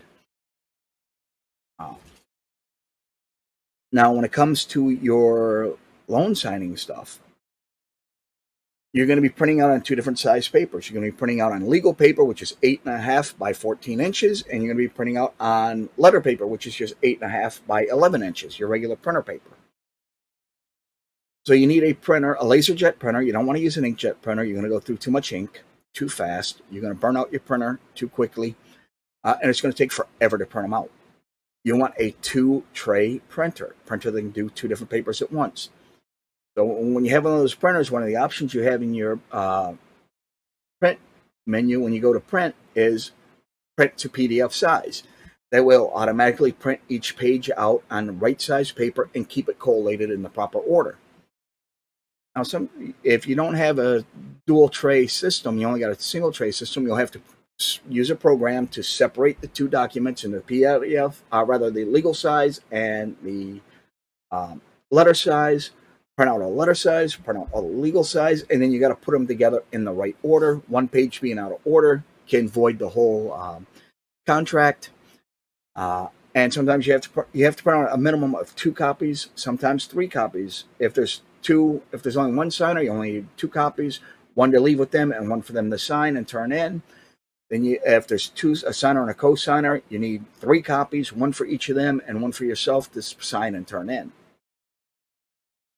Some of these contracts can be 30 pages long. Some of them can be 250 pages long. Picture having to sort through. You got 2 signers, a husband and wife, for signing a mortgage. You got to print out 3 copies of the contract, 250 page each contract, and you don't have a dual tray printer.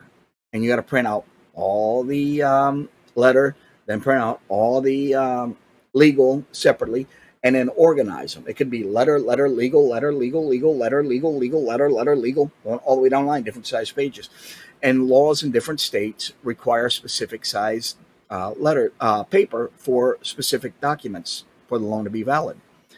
If you make a mistake and print the wrong page on the wrong paper, that will void the entire thing. And you're going to get sued. And you're going to get sued big time. You can get sued for a couple $100,000. You can get sued for $1 million over it. Because now they got to go back and go through a second signing. Now that second signer that they're dealing with, the second notary, they're going to get all the hate and anger from those people having to go through the whole process again. Because you might have cost them the sell or purchase of the property altogether. You might have cost them a low interest rate. They might have had it locked in at 3%. Now it's 13% because it wasn't done in time. There's a lot of things that can go wrong. Just the wrong date in the wrong spot, a signature in the wrong spot. If you have the signer and co-signer's names reversed, that will void the contract. There's a lot of stuff you got to be mindful and careful of. You have to go through a training program for it. You have to go through a background check for it. There's a lot of stuff you got to go through to become an NSA or an LSA, as it's sometimes referred to. But there's good money to be made as an LSA, NSA.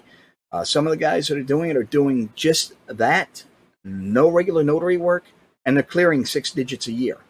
And the nice thing about notary is you don't have to pay the 15.3% self-employment tax. So you get to save thousands of dollars on your taxes. You just pay regular taxes. You don't have to pay the additional self-employment tax. Any job you have where you're employed by yourself, on top of your regular taxes and your corporate taxes that you pay to the state, your FICA, your Social Security, all that other stuff, you pay an additional 15.3% to the government for self-employment tax. They want to get as much money out of you as they can. So over 50% of your money is going out in taxes. So as a notary public, just on what you earn as a notary, you don't have to pay that additional self-employment tax, which is nice. I mean, like I said, it could save you thousands of dollars every year on your taxes. And they average $150 to $300 or more per signing. And a signing can take an hour and a half to 2 hours. But if you have an inkjet printer and you got to print out 750 pages, you're going to go through at least 2 sets of ink cartridges. Your printer's going to have to shut down and cool off for a little bit between runs, or halfway through runs, it's going to stop so it can cool down. A printer cycle is only will only make so many copies in a year. If you're using an inkjet printer, and it's going to take you hours to print it out. Inkjet prints maybe 3 or 4 pages in a minute if you're lucky, and it's going to use up a lot of ink. It's going to put a lot of wear and tear on your printer. Now, a LaserJet printer, they run 22 to 30 pages a minute, depending on the inkjet printer. It prints them out fast, or LaserJet printer rather, prints them out fast. You're using a toner cartridge, so you can get 15, 20,000 pages out of a single cartridge as compared to 5 to 750 pages out of an inkjet cartridge. So that toner cartridge is a little more expensive, but they last longer. You're not replacing them as often as you are the inkjet, and it's going to be cheaper in the long run with the LaserJet than it is with an inkjet. Inkjet cartridges, $50, $60 for one little low yield cartridge these days.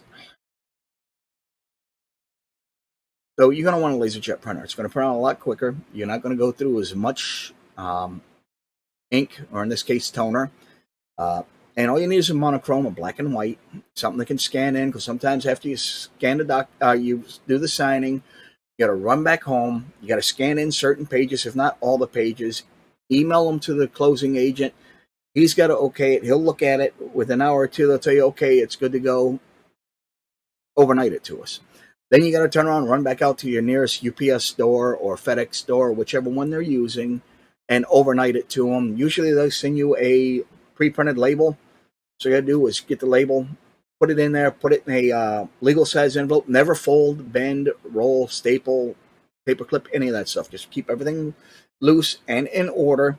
Slip it into a legal size envelope, seal it up, put their shipping label in it, or if you have to pay for it out of pocket up front, they do reimburse you for it. Make sure you send them the receipt so they can reimburse you for it. But yeah, it's time consuming, and those things are on a deadline. That's why a lot of your signings is going to be first thing in the morning to give them time to process it and approve the scanned in documents. If something's wrong, they're going to send you back to the signer to have them re-sign it or correct it. Then they'll approve it. You get it in there. You want to get it off by 5 p.m. that day.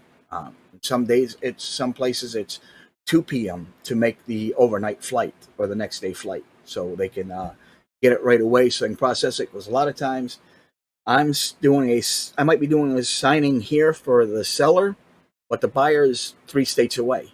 So I got to send it to the closing agent, and they got to overnight it to NSA there at the buyers or the seller's home state, so they can go in and they can do their signing, and then they got to get it back to the closing agent so they can get it to the mortgage agent in a timely manner, so these people don't lose their rates, or they don't lose a sale, or somebody else don't come in and buy the property out from under them.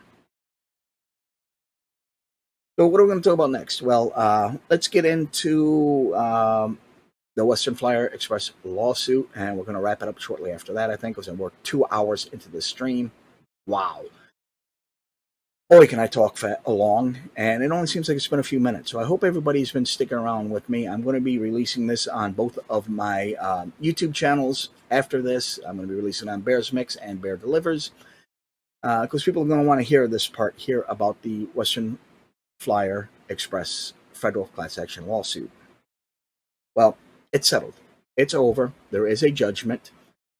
It was ended in October. Now, I made this video a few times and tried uploading it to YouTube, and it just wasn't coming out right, and I had to redo it. I decided to do it live today here on Twitch for my Twitch followers, all 10,000 and change of you, although I see there's only been, 10 or 11 of you that have been watching this. I appreciate it. It'd be nice if you guys drop the hello in there, but that's okay. Anyways, I got a hold of the attorney end of September and said, hey, just sent him a message. Hey, I haven't got any updates on the Western Flyer Express class action lawsuit in a few months. My viewers would like to know. I would like to know what the status is of it. I know you're busy, but when you have time, could you please shoot me a quick update? Like 3 days later, I get a message from the attorney. Hey, thanks for checking in. You need to go to the CPT website. All the updates are there. The case is just about over. over. What?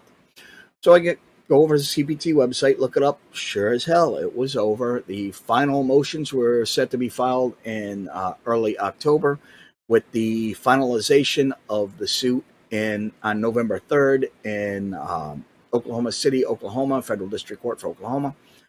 And it kind of surprised me because I hadn't got any updates or anything. So I called over to CPT and said, hey, what's going on here? I never got any updates on this. I need to, what do I need to do next? I said, well, we need to verify your identity. So I gave them my name, my address, my phone number, my email. They said, nope, that's not what we have on file for you. I said, okay, well, it's got to be my old address down in Las Vegas. So I gave them my old Las Vegas address, my phone number from Las Vegas, and my email address, which hadn't changed. Like, no, that's not it either. So what are you talking about? It can only be one of those two addresses. I lived in Las Vegas when I worked for Western Flyer Express. And upon leaving Western Flyer Express, I moved to Anchorage, Alaska. So it can only be one of those two addresses. So I had to go through another process with them to verify my identity, which is a knowledge-based authentication, where they have a computer program that randomly looks at your credit history and different consumer reports and generates a list of about 8 questions, all multiple guess, on information only you should know. Get 80% of them right, you win, because some of them might be so old that you don't remember. I remember one time I failed a question. It was back in the early 2000s. I had 3 1999 Ford Crown Victoria Police Interceptors, a white one, a blue one, and a black one, that I'd bought at police auction, liquidation auction, to flip them. And they were all titled in my name, so they were all registered in my name. I had to have titled them before I could resell them while I was fixing them up and getting them ready. Well, some of the questions was, in 2001, what color was your 1999 Ford Crown Victoria? Was it A, red, B, black, C, blue, D, none of the above? I said, I had a blue one, a black one, and a white one. I guess I'm going to choose the black one. Wrong. They wanted the blue one. So I got that question wrong because I had 3 identical cars, same year, same make and model, just different colors that year. So, hey, it is what it is. But I was able to go through and pass the other questions that they asked me and verify my identity. They said, okay, well, we're going to send you over the NDA, which is common practice in class action lawsuits. They don't want you to reveal what type of settlement you're getting or what type of judgment you're getting, because they don't want people to think of it as, hey, let's run out and sue this guy. Let's go do this. Let's go sue that, and tie up the courts and stuff, and with frivolous lawsuits. So they sent me over the NDA. They sent me over a form to update my information. I had to verify my name, my address, my social security number, my phone number, my email address. None of it on there was accurate. So I had to update just about everything on there. The social security number was right. My name was right. My birth date was right. Everything else was wrong. They had me an address for me in Mississippi. They had a phone number for me in Oklahoma. And they had a Gmail email address that I have never had before. Or rather, they had a phone number for me in Oklahoma, and they had a Gmail address that I've never been associated with. Well, I looked up the address they had. It was Western Flyer Express's drop yard in Patel, Mississippi, where I've never lived or worked. So basically what they did is they perjured themselves before the courts. They provided the courts false contact information. Because once these checks sent out, they're only valid for a certain period of time. I think it's 90 days. After 90 days, any checks that aren't cashed or any checks that are returned, that money goes back to Western Flyer Express, just like with any other lawsuit. They use a company called CPT. I forget what the CPT stands for. Court Procedures, something or other, I believe. I could be wrong on that. That handles the payments and disbursements for any class action lawsuits that go through the judgment. They handle the disbursements, paying everybody off in the class. Well, they provided false information to them. Now, I'd given the attorney had my proper information. I updated him when I moved with my new phone number, my new mailing address, all that information up here in Alaska. CPT had none of that. Western Flyer Express had provided them with false information, knowingly perjuring them to the courts. That's what they told the courts. Well, this driver lives here, this driver lives here, this driver lives here. So there were 4 different law firms representing the drivers in this case. I sent a message to all 4 of them saying, hey, it's a good thing I decided to reach out and look for a follow-up because I haven't got any information on this until now.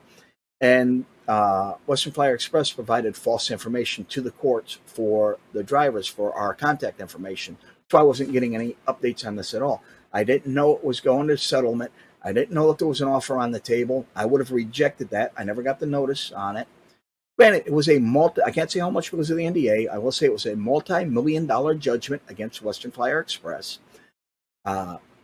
My share of it's several $1,000s. It's not the $25,000 and change they owe me. I wish it was more than that.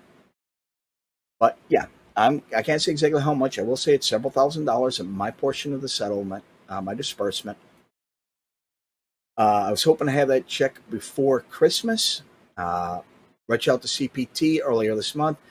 They said waiting for Western Flyer Express to pay the judgment, which they've got 30 days to do that. So December 3rd would have been the 30-day, or actually December 2nd would have been the 30-day mark from the final ruling and judgment being entered on November 3rd.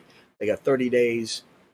So that would have been, December 2nd. Maybe it would have been December 3rd. I forget, this what, 30, no, it's 30 days in November. So yeah, it would have been December 3rd. Would have been 30 days. Then they got 30 days from then to issue the disbursements.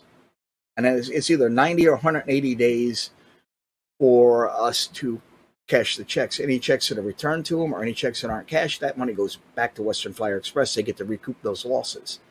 That's why they gave out false information for a bunch of the drivers. I also sent an ex parte letter to the judge handling the case saying, Your Honor, I mean, this might be out of line. I do apologize. I brought this up to the attorney's attention. They didn't seem to be too concerned about it.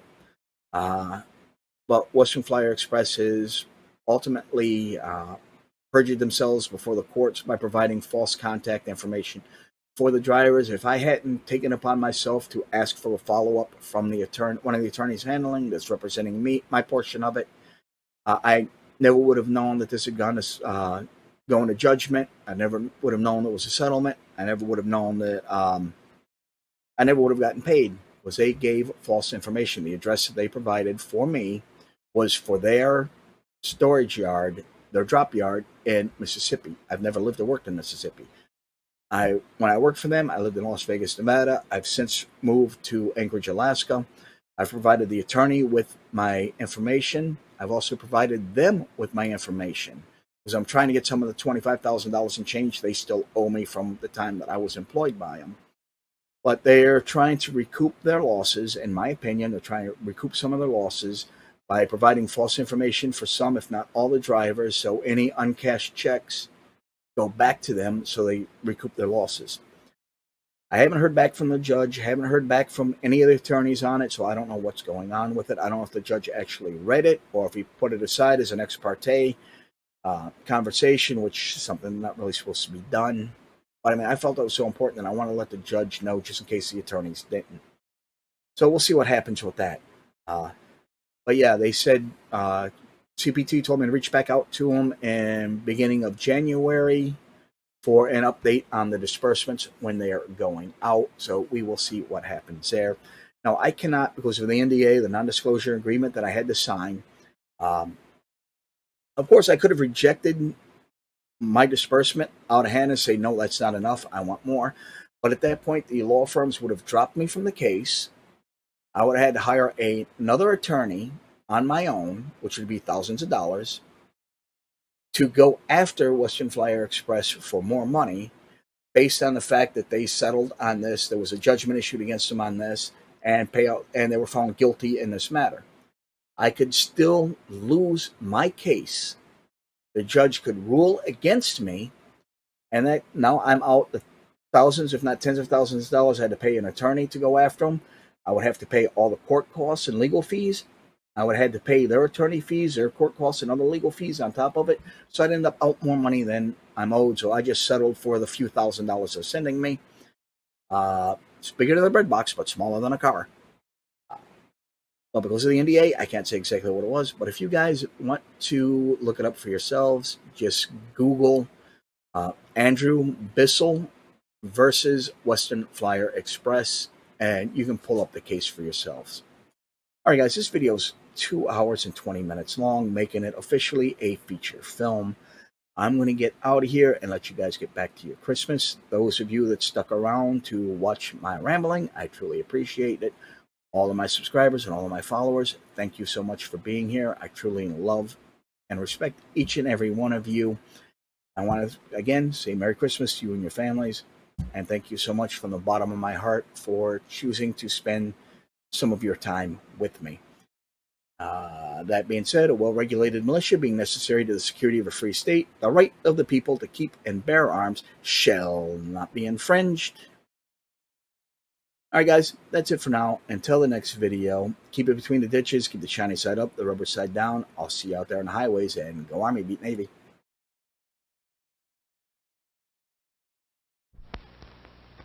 Ladies and gentlemen, our national anthem.